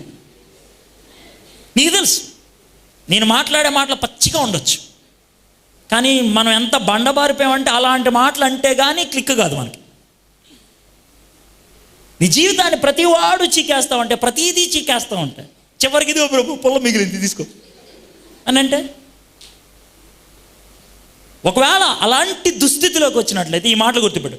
యూద ఆయనకు పరిశుద్ధ స్థలం. ఆయన దేవుడు మనల్ని తయారు చేసుకుంది ఆయన పరిశుద్ధ ఆలయముగా ఉండాలి. పరిశుద్ధ ఆలయం అంటే ఆలయము అని సర్వసాధారణంగా దేన్ని అంటారు తెలుసా? ఒక నివాస గృహాన్ని అంటారు. దేవుడు సృష్టి అంతటికీ కర్త కదా, ఆయనకి ఇల్లు ఏమన్నా ఉంటుందా? సృష్టి అంతటిని తయారు చేసిన ఏ ఇంట్లో పెడతాం? ఏ ఇంట్లో పెట్టలేం. ఆయన నివాసం పరలోకమే. పరలోకమందున్న మా తండ్రి అని అంటాం కదా, అంటే ఆయన అడ్రస్ అర్థమైందా? అమలాపురంలో ఉన్నటువంటి కార్లకుమానిపల్లి గారు అని ఎలా అంటామో అర్థమైందా? అదేవిధంగా పరలోకంలో ఉన్నటువంటి మా తండ్రి అంటే ఆయన అడ్రస్. అది ఆయన అడ్రస్, ఆయన ఉండేది అక్కడ, ఆయన పరిశుద్ధ ఆలయం అక్కడ. కానీ అక్కడుండే దేవుడు ఒక కోరుకుంటున్నాడు. ఏమో తెలుసా? నేను అక్కడ ఉండటానికి ఇష్టపడతలా, మనుషులలో రెండు విషయాలు. మనుషులతో ఉండటం ఏంటి తెలుసా? సమరయ స్త్రీతో మాట్లాడేటప్పుడు ఏమంటాడు తెలుసా? దేవుడు కోరుకునేది ఏంటి తెలుసా? మనుషులతో ఉండాలని. మత్తయి సువార్త 18వ అధ్యాయంలో ఈ మాట ఉంటుంది. ఎక్కడైతే 2-3 నా నామ పేరట చేరి ఉంటారో వారి మధ్యన నేను ఉంటాను. బాగా తెలుసు మీకు వాక్యం. ఆయన నామము పేరట చేరి ఉండటం అంటే ఏంటి? ఆయన నామం పేరట చేరి ఉండటం అంటే యేసయ్యను నేను నా దేవుడిగా అంగీకరిస్తున్నాను అని నేను అనుకుంటే, అర్నెస్ట్ గారు ఉన్నారు కదా బిషప్ పాస్టర్ గారు యేసు ప్రభు నా దేవుడు అని అంగీకరిస్తే, మేమిద్దరం ఒక చోట ఉంటే ఎవరిని బట్టి ఒక చోటకు వచ్చాం? యేసయ్యను బట్టి. మేమిద్దరం అలా ఉండి ఒక చోట ప్రార్థన చేసుకున్నా, దేవుని వాక్యాన్ని ధ్యానం చేస్తున్నా, మా ఇద్దరితో ఎవరుంటారు? యేసయ్య ఉంటాడు కదా, అవునా? మరి యేసయ్య మన ఇంట్లోకి రావాలంటే ఇల్లు శుభ్రం చేయాలా? ఇల్లు తొడవాలా? ఇంటికి సున్నం కొట్టాలా? ఇంటి మీద స్టార్ కట్టాలా? ఇంటి బయట ముగ్గేయాలా? ఇంటికి బయట దండేయాలా? ఈ కాదు వేయాల్సింది. 2 దేవుని పేరట ఉన్నవాళ్ళు 2 ఒక చోట కూర్చుంటే వాళ్ళ మధ్యకి ఎవరు వస్తారు? దేవుడు వస్తాడు. నేను ఇప్పుడు మిమ్మల్ని అడిగేదండి తెలుసా, మీ ఇంటికి దేవుడు వస్తున్నాడా? ఏమంటే మా ఇంట్లో దేవుడు క్యాలెండర్ ఉందండి, దేవుడు ఫోటో ఉందండి అని చెప్పొద్దు. దేవుడు క్యాలెండర్, దేవుడు ఫోటో కాదు. దేవుడు సన్నిధి. దేవుని సన్నిధి ఫోటో పెట్టుకుంటే రాదు, క్యాలెండర్ పెట్టుకుంటే రాదు, అగరొత్తులు వెలిగిస్తే రాదు, దండం పెట్టుకుంటే రాదు. దేవుణ్ణి వ్యక్తిగతంగా అంగీకరించిన 2 ఒక చోట కూర్చొని ప్రార్థన చేసుకుంటే, నేను మిమ్మల్ని నేరుగా అడిగే ప్రశ్న ఏంటి తెలుసా? కుటుంబ ప్రార్థన ఉంటే ఆ కుటుంబంలో ఎవరుంటారు? దేవుడు ఉంటాడు. బైబిల్లో ఒక పండితుడు ఈ విధంగా అన్నాడు, the families that pray together will stay together. ఏ కుటుంబాలైతే కలిసి ప్రార్థన చేసుకుంటాయో అవి కలిసి ఉంటాయి. కుటుంబాలు విచ్ఛిన్నమైపోతున్నాయి కదా. తల్లిదండ్రుల మాటలు పిల్లలు వినరు, పిల్లల మాటలు తల్లిదండ్రులు వినరు, భార్య మాట భర్త ఎందు, భర్త మాట భార్య వినరు. ఎందుకని ఇలాంటి గొడవలు వస్తున్నాయి? You don't pray together. కలిసి ప్రార్థన చేయరు. కలిసి ప్రార్థన చేస్తే కలిసి ఉండటానికి అవకాశం ఉంటుంది. యూద ఆయనకు పరిశుద్ధ స్థలమైంది. ఎక్కడైతే 2 కలిసి ఉంటారో, ఎక్కడైతే 2 సహవాసం చేస్తూ ఉంటారో ఆ సహవాసంలో ఎవరు ఉంటారు? దేవుడు ఉంటాడు, యేసయ్య ఉంటాడు. 1 యోహాను 3వ అధ్యాయంలో ఈ మాట ఉంటుంది, నువ్వు కనబడే ఈయనున్నాడు చూసా, కనబడే ఈయన్ని గౌరవించకుండా, కనబడే ఈయన్ని నేను ప్రేమించకుండా, కనబడని దేవుడిని నేను ప్రేమిస్తున్నానంటే దేవుడే అంటాడు తెలుసా, నువ్వు అబద్ధికుడివి అంటాడు. మీ కుటుంబంలో ప్రేమ ఉండాలి, మీ కుటుంబంలో భక్తి ఉండాలి, మీ కుటుంబంలో దేవుణ్ణి ఆరాధించడం అనేది ఉండాలి. చాలా స్పష్టంగా చెప్తున్నాను, ఇది మీ ఇంట్లో లేకపోతే, మీ కుటుంబంలో లేకపోతే నా ప్రవచనంగా తీసుకోండి, మీ కుటుంబం నాశనం అయిపోతుంది. దాన్ని ఎవడో బాగు చేయలేడు. ప్రపంచంలో ఉన్న వాళ్ళందరూ కలిసినా కూడా మీ కుటుంబాన్ని కలపలేరు. ఆ విషయం గుర్తుపెట్టుకోండి. ఎవరు? Jack and Jill went up the hill. ఈ పద్యం ఉంటుందా, నాకు ఎప్పుడు గుర్తొస్తుంది. Jack and Jill went up the hill. వాళ్ళు వచ్చారంట, వచ్చిన తర్వాత వాళ్ళిద్దరూ కొట్టుకుంటే వేరైపోతే all the king's men, all the queen's men came దెప్పు అంటూ పుట్టే కదా, వాళ్ళని కలుపుదామని చూశారు, నెవర్, కలపలేకపోయారు. నాకు అబద్ధం విన్నప్పుడల్లా అదే గుర్తొస్తుంది. వాళ్ళిద్దరూ కొట్టుకున్నారు, వేరైపోయారు, వాళ్ళిద్దరిని ఎవ్వరూ కలపలేకపోయారు. Nobody could put them together. మీ కుటుంబం విచ్ఛిన్నం అవడానికి కారణం ఎవరో తెలుసా? సాతానుడు. కుటుంబాలు కలిసి ఉండటం సాతానికి ఇష్టం లేదు. సహవాసం కలిగి ఉండటం సాతానికి ఇష్టం లేదు. మనుషులు కలిసి ఉండటం సాతానికి ఇష్టం లేదు. కలిసి ఉన్న చోట దేవుడు ఉంటాడు. దేవుడు ఉంటే సాతానుడు ఉండలేడు. కాబట్టి సాతాన్ని వెళ్ళగొట్టాలంటే ఒకటే ఒక మార్గం. చీకటి పోవాలంటే, చీకటి పో అంటే పోదు, లైట్ వెలిగిస్తే పోతుంది. మీలో ఉన్నటువంటి ఆ వ్యతిరేక భావం పోవాలంటే దేవుడు రావాలి. దేవుడు వస్తేనే పోద్ది. యూద ఆయనకి పరిశుద్ధ స్థలం. ఆయన మీలో కొంతమందికి ఒక ప్రశ్న రావచ్చు, సార్ మా ఇంట్లో నేను ఒక్కదాన్నే, లేకపోతే నేను ఒక్కడనే విశ్వాసిని, మరి నన్నేం చేయమంటారు సార్, నాతో కలిసి ప్రార్థన చేయడానికి ఎవరూ లేరు అని ఒకవేళ అంటే 1 కొరింథీ 3:16 జ్ఞాపకం చేసుకో. ఏమన్నా తెలుసా? మీకు ఈ విషయం తెలీదా? పౌలు భక్తుడే ఉన్నాడు. మీకు ఈ విషయం తెలీదా? మీరు పరిశుద్ధాత్మనికి ఆలయమై ఉన్నారు. మీరు పరిశుద్ధాత్మనికి ఆలయమై ఉన్నారు. దేవుడు మనల్ని ఆలయంగా చూస్తున్నాడు. మనం ఇల్లు కట్టుకుంటాం ఎందుకని? ఇంట్లో ఉండడానికి. కుర్చీ కొనుక్కు తెచ్చుకుంటాం ఎందుకని? కూర్చోడానికి. దేవుడు మనల్ని తయారు చేశాడు ఎందుకని? ఆయన మనలో ఉండాలని. పరిశుద్ధ ఆలయం. ఇప్పుడు ఈ కుర్చీ కొనుక్కు తెచ్చుకున్నారండి, కొనుక్కు తెచ్చుకొని ఇంట్లో పెట్టారు. అయితే మీ ఇంట్లో కోళ్ళు ఉన్నాయి. ఏదైనా ఒక కోడి దీని మీద ఎక్కి రెట్టేసింది అనుకోండి, మీరు అస్సలు కోపం తెచ్చుకోవద్దు. నా ఉదాహరణ అలాగే ఉంటాయి. రెట్టేసింది అనుకోండి, పర్లేదు అని కూర్చుంటావా? కూర్చుంటావా?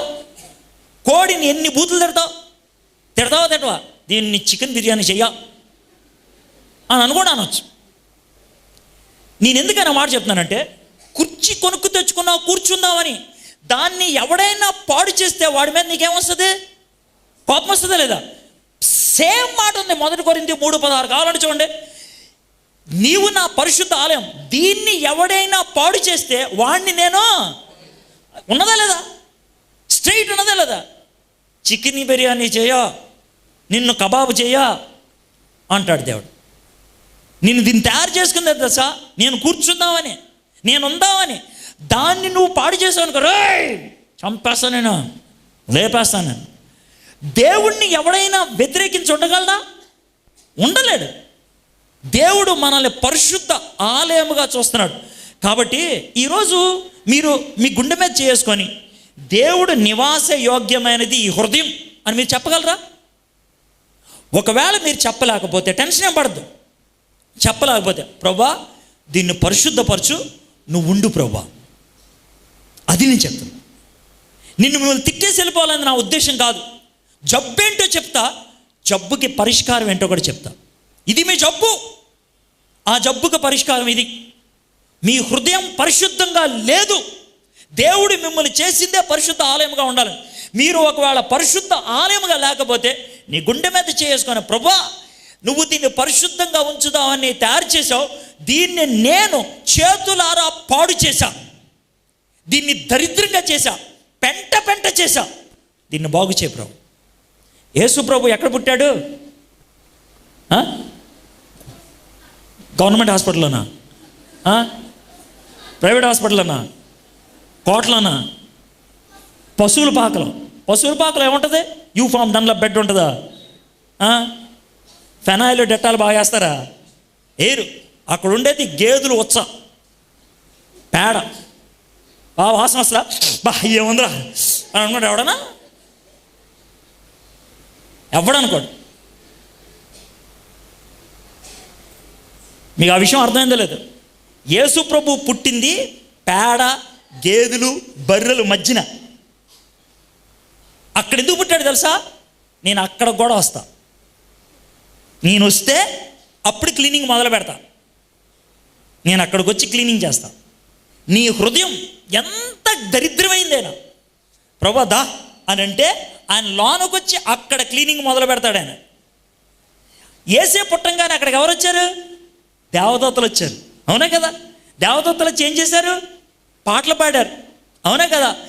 ఏసీ నీ జీవితంలోకి వస్తే సంగీతం వస్తుంది, సంతోషం వస్తుంది, పవిత్రత వస్తుంది. యూద ఆయనకు పరిశుద్ధ స్థలం, ఆయన ఇశ్రాయేలు ఆయనకు రాజ్యం. ఆయన రాజ్యం అంటే మీకు తెలిసిందే, ఒక రాజుగారు ఉంటారు, లేకపోతే ఒక అధికారి ఉంటారు. అధికారం ఉండేది. రాజుగారు లేని రాజ్యానికి విలువే లేదు, రాజ్యం లేని రాజుకి అసలు అర్థమే లేదు. ఏమండి నేను రాజుని, దేనికంటే దేనికి కాదు, నాకే అంటే ఎలా ఉంటుంది అని రాజా అంటారు. సార్ ఇది రాజ్యం సార్, ఎవడి రాజ్యం అంటే ఎవరిది కాదు, ఎవడు వాడుకుంటే ఆడిది. రెండాట్లకి అర్థం లేదు. రాజు రాజ్యం రెండు ఒకదాంతో ఒకటి లింక్ అయి ఉండాలి. దేవుడు ఏమన్నాడు సార్, నేను మీకు రాజుని, మీరు నాకు రాజ్యం. రాజుకి రాజ్యానికి సంబంధం ఎలా ఉంటుంది సార్? రాజు రాజ్యానికి రెండు చేస్తాడు, రాజు రాజ్యానికి రెండు చేస్తాడు. ఏంటో రెండు తెలుసా? ఒకటి బయట శత్రువుల నుంచి కాపుదలు అనుగ్రహిస్తాడు, రెండు లోనన్న అవసరతలు తీరుస్తాడు. ఒకటి బయట శత్రువుల నుంచి కాపుదలు అనుగ్రహిస్తాడు, రెండు లోనన్న అవసరతలు తీరుస్తాడు. ఈ రెండు దేవుడు చేస్తాడు మనకి రాజు అయితే. రెండోది మనము దేవుడికి చేయాల్సిన పనులు రెండే, రాజుగారికి రాజ్యం చేయాల్సిన పనులు రెండే. ఒకటి రాజుగారు కనబడ్డాను అనుకోండి, నేను రాజ్యంలో సభ్యుడిని అనుకో, రాజుగారు కనబడంగానే నేనేం చేయాలి? రాజుగారు కనబడి ఏం చేయాలి? నమస్కరించాలి, గౌరవించాలి, దేవుణ్ణి కొనియాడాలి, దేవుణ్ణి పూజించాలి. ఇది మొదటిది. రెండోది అరే బాబు కొంచెం అక్కడికి వెళ్ళిరారా అని రాజుగారు నాకు చెప్పారనుకో, నేనేం చేయాలి? దాన్ని విధేయత అంటారు.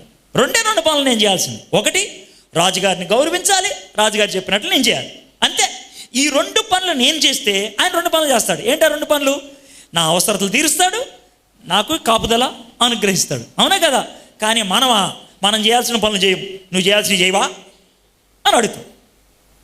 ఇది ఒడంబడిక, ఇది నిబంధన, దేవుడికి మనకి కలిగేటువంటి ఒప్పందం. సరే, ఈ రెండు, మొదటి వచనం ఎక్కడి నుంచి విమోచించాడు, రెండు ఎందుకు విమోచించాడు, 3 నుంచి 8 దాకా ఒకేసారి చూద్దాం, చాలా టైం అయిపోయింది కదా.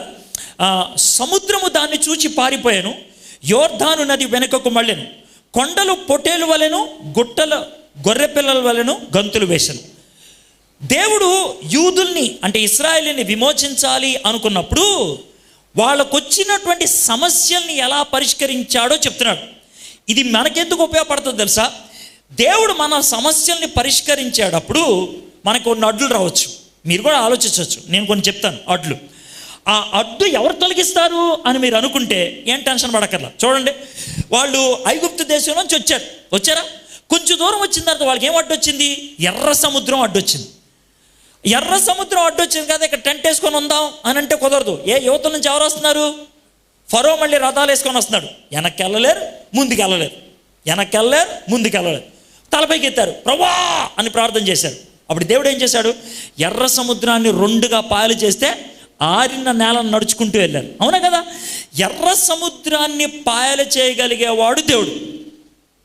ఎర్ర సముద్రాన్ని పాయలు చేయగలిగేవాడు దేవుడు. నీకు సమస్య వచ్చినప్పుడు ఆయన అడ్డు తొలగిస్తాడు. ఆయన అడ్డు ఎలా తొలగిస్తాడు? మనం ఊహించనే ఊహించు. ఆయన అడ్డు తొలగించడానికి ఇష్టపడేవాడు, నీకున్న సమస్యను తొలగించడానికి ఇష్టపడేవాడు. నేను యేసు ప్రభువుని అంగీకరించక ముందు మాదక ద్రవ్యాలకి బానిసగా ఉండేవాడిని. డ్రగ్స్ అంటారే, ఆ డ్రగ్స్ తీసుకునేవాడిని. ఇంజెక్షన్ పొడుచుకొని 5-6 గంటలు అలా నిద్రపోయేవాడిని. చాలా చాలా దరిద్రమైన జీవితం అది. అయితే నేను యేసు ప్రభువుని అంగీకరించిన తర్వాత 2 రోజులు కష్టపడి నా అంతటి నేను ఆపేసా. ఎవరిని ముట్టుకోకూడదు దాన్ని అని మానేసా. 2 రోజులు మానేసిన తర్వాత 3వ రోజుకి నా శరీరం అప్పటికే మందులకి అలవాటు అయిపోయింది కదా. 2 రోజులు అయ్యేటప్పటికి నా శరీరంలో మార్పులు రావడం మొదలుపెట్టాయి. కడుపు నొప్పి వచ్చేది, తల తిప్పడం మొదలైంది, వాంతి అయ్యేటట్లుండేది, నా స్నేహితుడు ఎవరైతే నాకు యేసుప్రభు గురించి చెప్పాడో వాడితే చెప్పా. సరే బట్ డాక్టర్ దగ్గరికి వెళ్దాం. డాక్టర్ గారు తల తిప్పుతుందండి, వాంతి అయ్యేటట్లుందండి, కడుపు అంతా ఒకలాగుందండి అని అంటే ఆయన చాలా ప్రశ్నలు అడుస్తూ ఉన్నాడు. ఎందుకు వచ్చిందని చెప్పేశా. డాక్టర్ గారు నేను ఇలా ఇంజక్షన్లు పొడుచుకునేవాడిని మానేశానన్నా. మరి ఎందుకే అలా మాయ రోగం మొదలు పెట్టావు అన్నాడు. సార్ ఏం చేయను సార్, అలవాటైంది. మరి అలవాటైతే అయింది కానీ ఒక్కసారి మానేయకు అన్నాడు. ఏ సార్ అన్నాడు. ఒక్కసారి మానేస్తావు పోతావు అని అన్నాడు. మరి నన్ను ఏం చేయమంటావు అన్నాడు. ఏమీ లేదు, ఇదివరకు వారానికి 3 తీసుకునేవాడు కదా, ఇప్పుడు వారానికి 2 తీసుకో. 2 వారాలు తీసుకున్న తర్వాత వారానికి 1 తీసుకో. ఆ తర్వాత 2 వారాలకు ఒకసారి తీసుకో. ఆ తర్వాత 3 వారాలకు ఒకసారి తీసుకో. ఆ తర్వాత నెలకు ఒకసారి తీసుకో. ఆ విధంగా నెమ్మదిగా మానేయాలి అని అన్నాడు. అని ఇంజక్షన్ ఈనా అని అన్నాడు. ఒరే బాబు ఇక్కడికి వచ్చింది మానేయడానికి, ఈయన అంటాడేంటి అని నా ఫ్రెండ్ అంక నేను ఆడంక నేను చూసా. వాడు ఇలా అన్నాడు. ఇద్దరం స్నేహితులం కదా, అర్థం చేసుకున్నాం. సర్లే డాక్టర్ గారు మళ్ళీ వస్తాం అని బయటికి వెళ్ళిపోయాం. వెళ్ళిపోయి ఇద్దరం గదిలోకి వెళ్ళి కూర్చున్నాం. ఏం చేద్దామరా అన్నాడు. ఏం చేద్దామరా, ప్రార్థన చేద్దాం అని అన్నాడు. అని నీకు కదా కడుపు నొప్పి, ప్రార్థన చేయరా అన్నాడు. ప్రార్థన చేశా. ప్రభా కడుపు నొప్పి, ప్రభా కడుపు నొప్పి అని చాలా గట్టి కరిసా. నొప్పి ఎక్కువైంది కదా, నేను అరుస్తుంటే నొప్పి ఇంకా పెరిగింది కానీ తగల. ఇది పరిస్థితి. ఓ 10 నిమిషాలు అరిచా. రే నా వల్ల కాదురా బాబో అని అన్నా. అని అంటే వాడు నా ఎంక చూశాడు. చూసి నా భుజం మీద అలా చేయేశాడు. వాడు ఎంకలా చూసా. ఏంట్రా అన్న. వాడు ప్రార్థన చేస్తాడేమో అనుకున్నా. మీద చేయేసి అన్నాడు, ఓ పని చేయరా అన్నాడు. నువ్వు బతకలేనంటున్నావు కదా, ప్రభా నా కడుపు నొప్పి తీయలేకపోతే నన్ను తీసేసుకో ప్రభా అని ప్రార్థన చేయ అన్నాడు. ఏంట్రా అన్నా. అదేరా నువ్వు బతకలేనంటున్నావు కదా, చెప్పు దేవా నా కడుపు నొప్పి తట్టుకోలేకపోతున్నాను, నన్ను తీసేసుకో ప్రభా అన్నాను. అని అంటే అంతేనంటావు అన్నాడు. ఇంకంతేనా, ఇంకా వేరే మార్గం ఉంది? సూసైడ్ చేసుకోగలవా? లేదు. బతకగలవా? లేదు.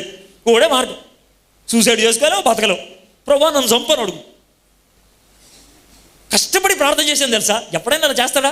కష్టపడి ప్రభా నన్ను తీసుకో ప్రభా,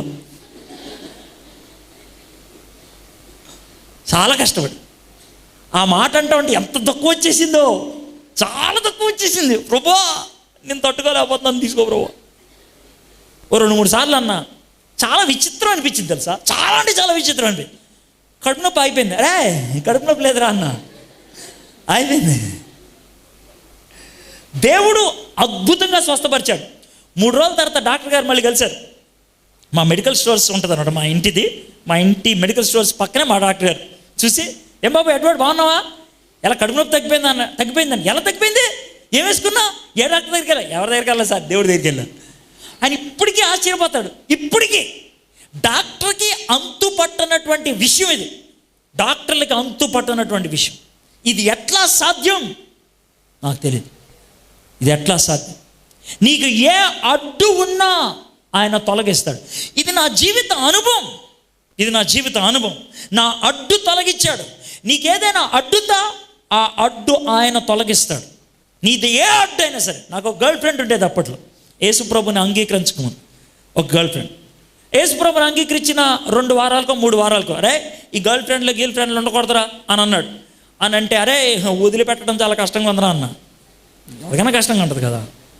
చాలా కాలం నుంచి ప్రేమిస్తా ఉన్నా, నిన్ను పెళ్లి చేసుకుంటా అని అన్నాను. ఎలా వదిలేస్తాం, చాలా ఇబ్బందిగా ఉంది అని అంటే, ఓ పని చేయరా 3 రోజులు ఉపవాసం ఉండి ప్రార్థన చేయరా అన్నాడు. వాడు అమ్మాయిని ఎందుకు పెళ్లి చేసుకోవద్దు అన్నాడు? ఆ అమ్మాయి విశ్వాసం కాదు కాబట్టి. సో మొదటి రోజు అంతా ఏమని ప్రార్థన చేసింది తెలుసా? ప్రభా అందరూ అంతటా మారు మనసు పొందటం నీకు ఇష్టం కదా, అమ్మాయి మారు మనసు పొందేటట్లు చేయి ప్రభా అన్న. నేను పొందితే పెళ్లి చేసుకోవచ్చని. ఇది మన మొదటి రోజు ప్రార్థన. పని అవ్వాలి. 2వ రోజు ప్రార్థన, అరే మారు మనసు పొందలేదురా, ఆ మారు మనసు పొందబోతే నువ్వు పొందరా అన్నాడు. ఏంటి అమ్మాయిని వదిలేయాలి ప్రభా, అమ్మాయిని వదిలేకపోతున్నాను ప్రభా, నువ్వు నాకు సహాయం చేయవా? ఇది 2వ రోజు. 3వ రోజుకి దేవుడు భరోసా ఇచ్చేశాడు. ప్రభా వదిలేద్దామంటే డిసైడ్ అయిపోయాం, నన్ను స్థిరపరచు. సాయంత్రం 5 అయింది. ఫ్రెండ్కి చెప్పా, రే అమ్మాయికి కౌరు పెట్టు మాడదాం అన్న. అంటే వచ్చింది. వస్తే చెప్పాను, ఇది పరిస్థితి, నేను యేసుప్రభుని అంగీకరించాను కాబట్టి నీతో ఇలాంటి అధవేషాలు వేయడానికి కుదరదు, కాబట్టి దయచేసి నన్ను మర్చిపో అని అంటే, ఆడవాళ్ళు మామూలుగా ఏడుస్తారు కదా, అంతేనా, మోసం చేస్తావా, దేవుడు ఇదేనా చెప్పింది, నమ్మిన మాట ఇలా ఇచ్చేటవనా, ఇది చాలా డైలాగులు అన్నీ వచ్చినాయి. అన్నీ వినేసి కరెక్టే, నేను చెప్పిందంత కరెక్టే, దేవుడు నీకు మంచి అబ్బాయిని తీసుకొస్తాడు, నేను ప్రార్థన చేస్తాను, నీకు పెళ్ళేదాకా నేను పెళ్లి చేసుకోను ఆ వాగ్దానం చేస్తున్నాం అని అన్నీ చెప్పాను. అని ఇంటికి వెళ్ళిన తర్వాత 8 అయింది, అన్నం తిందాం అనిపించింది. అన్నం కలుపుకుంటుంటే ఒక చిన్న డౌట్ వచ్చింది. నువ్వు 3 రోజులు ఉపవాసం ఉంటానన్నావు, ఇంకా 3 రోజులు అవ్వలేదు కదా, ఎందుకు తింటా అన్నావు అని. నేను అన్నం దగ్గర చెయ్యి వదిలేసి వెళ్ళిపోయి సీరియస్గా 9 నుంచి 11 దాకా ప్రార్థన చేశాను. నాకు బాగా గుర్తుండిపోయింది. 11 గంటలకు పడుకున్నా. పొద్దున్నే మా ఫ్రెండ్ వచ్చాడు 7 గంటలకి. బాగా 3 రోజులు తిండి లేదేమో, నీరసంగా ఉండిపోయింది, మెళుకు రాల. వాడు వచ్చారా అడ్వాడ్ అని లేపాడు. ఇలా లేసా, పక్కనే ఉన్నాడు, మా మంచం మీద కూర్చున్నాడు. ఏంట్రా అన్న, రే అది నూతులు దూకేసిందిరా అన్నాడు. అది పరిస్థితి. అడ్డు తొలగటం అంటే అదే కానే కాదు, నూతులు దూకేసిందిరా అని అంటే నా ఫేస్ ఎలా ఉంటుందో ఆలోచించండి సరే. ఏంట్రా అని అన్నా. ఇప్పుడు ప్రజలంతా నన్ను ఏమనుకుంటారు? నాకు చాలా అరే ఏంట్రా అని అంటే ఆడేమో నవ్వుతున్నాడు. అరే నూతులు దూకిస్తుందని నవ్వుతావేంట్రా అన్నాడు. టెన్షన్ పడకరా అన్నాడు. ఏమైందన్న? ఏం లేదురా, నూతులు దూకిస్తున్న మాట నిజమే. మా అమ్మ పొద్దున్నే బట్టలు ఆరేమందర పైకి వెళ్ళి బట్టలు ఆరాడని పైకి వెళ్తే అప్పుడైతే పైకి ఎక్కుతుందంట, ఏది బావి మీదకి దూకేయడానికి. వీడు చూసి కిందకు దిగే లోపల దూకేసింది. దూకిన మరుక్షణం దిగి లాగేశాడు. వీడికి ఈతొచ్చు, లాగేశాడు. బతిగా ఉంది అమ్మాయి, చచ్చిపోలే. నాకు అప్పుడు అర్థమైంది 9 గంటల నుంచి 11 గంటల ఎందుకు ప్రార్థన చేయమన్నాడు దేవుడు. ఆ రోజు సాయంత్రం మళ్ళీ వాడు నేను కూర్చొని చాలాసేపు అమ్మాయితో మాట్లాడి, నాకు బాగా గుర్తుంది, 40 minutes ప్రార్థన చేశాను. ప్రభా ఇది నీ నుంచి వచ్చింది, నన్ను ఒప్పించావు, ఈ అమ్మాయిని నువ్వు ఒప్పించు అని ప్రార్థన చేశావు. నవ్వుకుంటూ వెళ్ళిపోయింది. అమ్మాయికి తర్వాత పెళ్ళి అయిపోయింది, 2 పిల్లలు సుఖంగా ఉన్నారు. నేను కూడా సుఖంగా ఉన్నాను. నా అడ్డు తొలగించాడు ఆయన. అడ్డు ఎటువంటి అడ్డైనా సరే, ఇంతకంటే బాహాటంగా ఏం చెప్తాం? నా లైఫ్ మీ ముందు పెట్టాడు, నా అడ్డు తొలగించాడని. నీ అడ్డు తొలగిస్తాడని. సముద్రము దాన్ని చూచి పారిపోయాను, యోర్దాను నది వెనకకు మళ్ళను. దేవుడు మనకు సహాయం చేయటం మొదలు పెడితే నీకున్న అడ్డు పారిపోద్ది, అడ్డు చినిగిపోద్ది. నీకు ఎలానే అలా చెప్పచ్చు, అడ్డు చినిగిపోద్ది, అడ్డు పారిపోద్ది. దేవుడు సహాయం చేయడానికి ఇష్టపడుతున్నాడు. కొండలు పొట్టేళ్ళ వలెను, గుట్టలు గొర్రె పిల్లల వలెను గంతులు వేసింది. కొండలు పొట్టేళ్ళ వలెను, గుట్టలు గొర్రె పిల్లల వలెను గంతులు వేసింది. ఇది ఎప్పుడు జరిగిందో తెలుసా? సీనాయి పర్వతం మీదకి మోషే వెళ్ళినప్పుడు ఆ కొండని ఎవడన్నా పట్టుకుంటే చచ్చిపోయేవాళ్ళంట. ఆ కొండ వణికినట్లు అనిపించేదంట. ఇంతకీ దేవుడు మోషేని కొండ మీదకి ఎందుకు పిలిచాడు తెలుసా? వాళ్ళకి ఏ విధంగా వ్యవహరించాలో నేర్పించడానికి. 3వ వచనంలో నేనేం చెప్తానంటే అడ్డు తొలగించేది ఆయనే. 4వ వచనం నుంచి నేను చెప్పేది ఏంటి తెలుసా? మార్గం సరళం చేసేది ఆయన. మీలో కొంతమందికి ఒక అనుమానం వస్తుంది, ఏంటి తెలుసా? ఈ వాక్యం అంతా విన్న తర్వాత ఏమంటారు తెలుసా? సార్ ఇలాంటి ప్రసంగాలు మస్తు తిన్నాం సార్ బాబు, చాలా విన్నాం మేము, అయితే మాకు వచ్చిన సమస్య ఇదే, యేసు ప్రభువుని అంగీకరించడం ఎంత సులభమో ఆయన వెంటాడటం అంత కష్టం.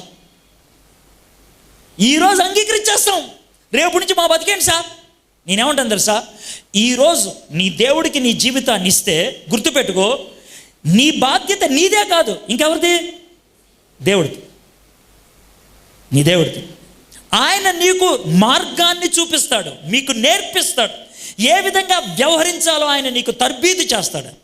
దేవుడు నాకు నేర్పించుకుంటూ వచ్చాడు, దేవుడు నాకు వాక్యాన్ని బోధించుకుంటూ వచ్చాడు, వాక్యాన్ని ఏ విధంగా ధ్యానం చేయాలో నాకు నేర్పించాడు, క్రైస్తవ జీవితం ఎలా జీవించాడో నాకు నేర్పించాడు, స్నేహం ఎలా చేయాలో నేర్పించాడు, పవిత్రంగా ఎలా జీవించాలో నాకు నేర్పించాడు. దేవుడు పాఠాలు నేర్పించాడు, వ్యక్తుల్ని పంపించాడు, ప్రసంగాలు వినిపించాడు.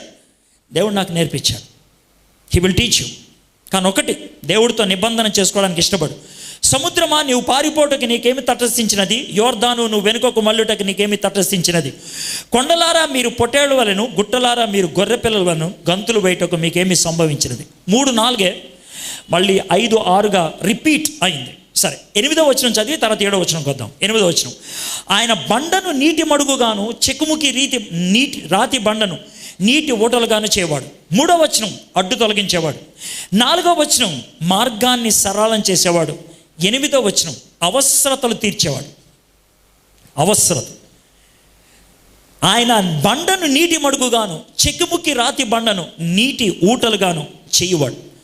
ఎడారిలో ఊహించని పద్ధతిలో దేవుడు సహాయం చేయడం మొదలు పెడతాడు. ఊహించని పద్ధతులు. నాకు ఊహించిన పద్ధతుల్లో దేవుడు సహాయం చేశాడు చాలా సందర్భాల్లో. ఊహించని పద్ధతులు. ఈ మధ్యన జరిగినటువంటి ఒక చిన్న సంఘటన చెప్తాను. నేను గౌహటి అని అస్సాంకి వెళ్ళాను మొన్నే. ఇక్కడికి రావడానికి 4 రోజుల ముందు 15, 16 తారీఖుల్లో 17 తారీఖుల్లో అక్కడ ఉన్నాను. నేను 18వ తారీఖు విశాఖపట్నం రావాలి. 18వ తారీఖు నేను చల్లపల్లి, అమలాపురం దగ్గర చల్లపల్లిలో ప్రసంగం చేయాలి. 18వ తారీఖు సాయంత్రం నేను విశాఖపట్నంలో దిగాలి. గౌహటి నుంచి కలకత్తా వచ్చే ఫ్లైట్ 20 నిమిషాలు లేట్ అయింది. నా ఫ్లైట్ వెళ్ళిపోయింది. కలకత్తా నుంచి విశాఖపట్నం ఫ్లైట్ వెళ్ళిపోయింది. రోజుకి ఒకటే ఫ్లైట్ కలకత్తా నుంచి విశాఖపట్నం. ఇంకా ఆ ఫ్లైట్ మిస్ అయితే రేపు సాయంత్రమే. తర్వాత సాయంత్రం వస్తే 19వ తారీఖు అంతా నాకు ప్రసంగాలకు వెళ్ళడానికి లేదు, ఇక చల్లపల్లి వెళ్ళడానికి లేదు. ఏం చేయాలో అర్థం కాదు. స్పైస్ జెట్ వాడి దగ్గరికి వెళ్ళి, జెట్ ఎయిర్వేస్ వాడి దగ్గరికి, ఏం సార్ ఫ్లైట్ వెళ్ళిపోయింది అన్నాడు. మేమేం చేయం సార్, మీకు ఓ పని చేస్తాం, మంచి హోటల్లో అకామిడేషన్ ఇస్తాం, రేపు సాయంకాలం దాకా ఉన్నారు. ఎవడ కావాలరా బాబు నీ అకామిడేషన్? నాకు కావాల్సిన మీటింగ్కి వెళ్ళాలని. నేనేం చేయలేను సార్, మీకేం చేయలేము అన్నాడు. నాకేం చేయాలో అర్థం కాలేదు. దేవుడు అద్భుతంగా ఎలా సహాయం చేస్తాడో నేను అసలు ఊహించలేదు. నేను ఎలా చూస్తూ ఉంటే దీప్తి వీణ అని ఆ అమ్మాయి ఎప్పుడో 10 ఏళ్ల క్రితం సికింద్రాబాద్ ఒక మీటింగ్లో సువార్త చెప్తున్నప్పుడు మారు మనసు పొందింది. ఆ అమ్మాయిని ఒకసారి చూశాను, నాకు బాగా గుర్తు. దీప్తి వీణ ఆ అమ్మాయి. అన్న ఏంటన్నా ఇక్కడ ఉన్నావు అని అంతే. కలకత్తాలో బెంగాలీ భాష మాట్లాడే వాళ్ళ మధ్యలో తెలుగు కూడా అవడం కనబడితే ఎలా ఉంటుంది? పైగా ఇబ్బందుల మధ్యన భయంకరమైన ఎయిర్పోర్ట్లో. అన్న ఏంటన్నా ఇక్కడ ఉన్నా? ఏంటమ్మా ఇది పరిస్థితి అన్న. అవునా, నేను మాట్లాడతాను మా మేనేజర్తో అని. ఏం మాట్లాడింది ఏమో. నేను 7 గంటలకి మాట చెప్పాను. 9 గంటలకి నన్ను ఢిల్లీ తీసుకెళ్ళే ఫ్లైట్ ఎక్కించారు. రాత్రి 11 దిగా. 11 గంటలు అక్కడ దిగిన తర్వాత దీప్తి పైన అక్కడ ఫోన్ చేసింది. 1 గంటకి బాంబే వెళ్ళే ఫ్లైట్ ఎక్కించారు. 3 గంటలకు బాంబేకి వెళ్ళా. పొద్దున్న 7 గంటలకు బాంబే నుంచి విశాఖపట్నం వచ్చే ఇండియా అంతా తిరిగి తర్వాత రోజు పొద్దున్నకి విశాఖపట్నంలో ఉన్నాను. ఒకవేళ టికెట్లు నన్ను కొనుక్కోమంటే 28,000 అయి ఉండేది. అయితే నేను ఎంత ఇచ్చాను తెలుసా? 1 పైసా ఇవ్వలేదు. నేను 1 పైసా ఇవ్వలేదు. 1 పైసా. తర్వాత రోజు పొద్దున్న విశాఖపట్నంలో దిగా. పైగా 2 సార్లు నాకు స్పెషల్ మీల్స్ పెట్టారు.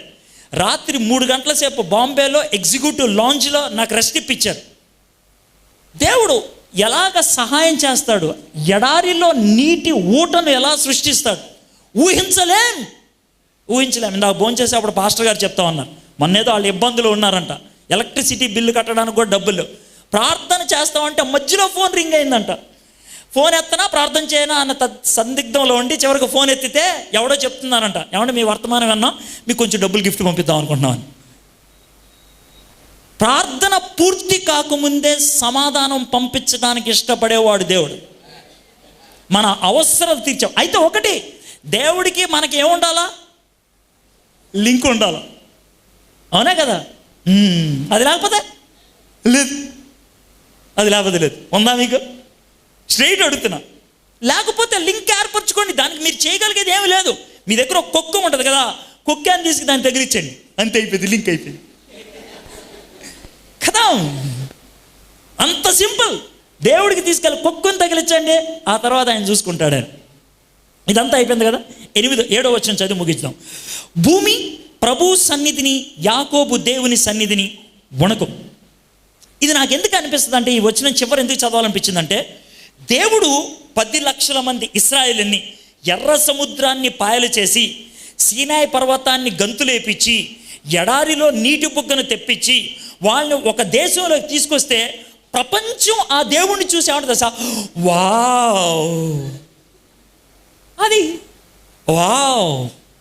అది అనేది నీ జీవితం మారినప్పుడు, నీ బ్రతుకు మారినప్పుడు, దేవుడు నిన్ను ఆశీర్వదించినప్పుడు జనం నిన్ను చూసి అన్నది తెలుసా?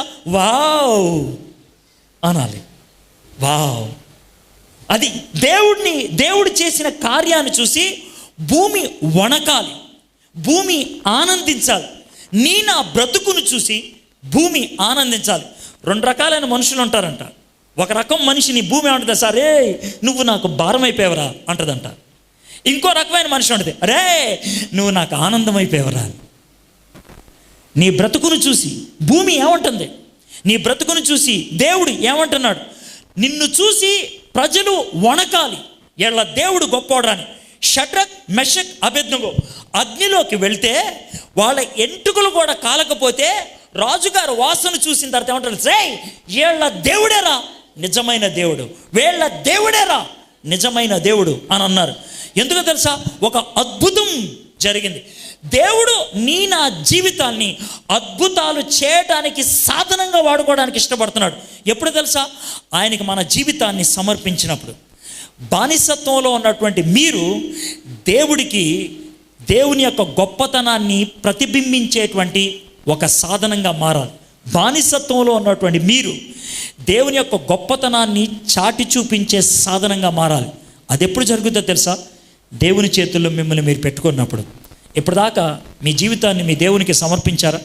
ఒకప్పుడు తాగుబోతుని, ఒకప్పుడు దరిద్రంగా జీవించేటువంటి వాడిని, ఈరోజు లక్షల మందికి సువార్తను బోధించి అనేక మందిని దేవుని దగ్గర నడిపించడానికి దేవుడు నన్ను ఒక సాధనంగా వాడుకున్నాడు అని అంటే, నేను మీ ముందు ఒక సజీవ సాక్షిగా నిలబడ్డానంటే ఒకే ఒక కారణం, నా జీవితాన్ని దేవునికి సమర్పించాను.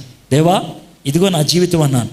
నా అడ్డు తొలగించాడు, నా అవసరత తీర్చాడు, నాకు పాఠాలు నేర్పించాడు, నన్ను చూసి లోకం ఆయన్ని మెచ్చుకునేటట్లు చేశాడు. దేవుడు మీ జీవితాన్ని కూడా అట్లా చేయాలని ఇష్టపడుతున్నాడు. దానికి మీరు చేయగలిగేది ఒకటే, దేవా, నా జీవితాన్ని నీకు సమర్పిస్తున్నాను ప్రభా.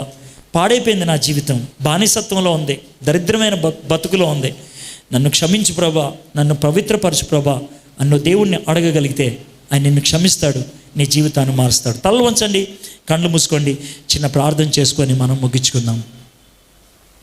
దేవుడు మనతో మాట్లాడాడని నేను నమ్ముతున్నాను.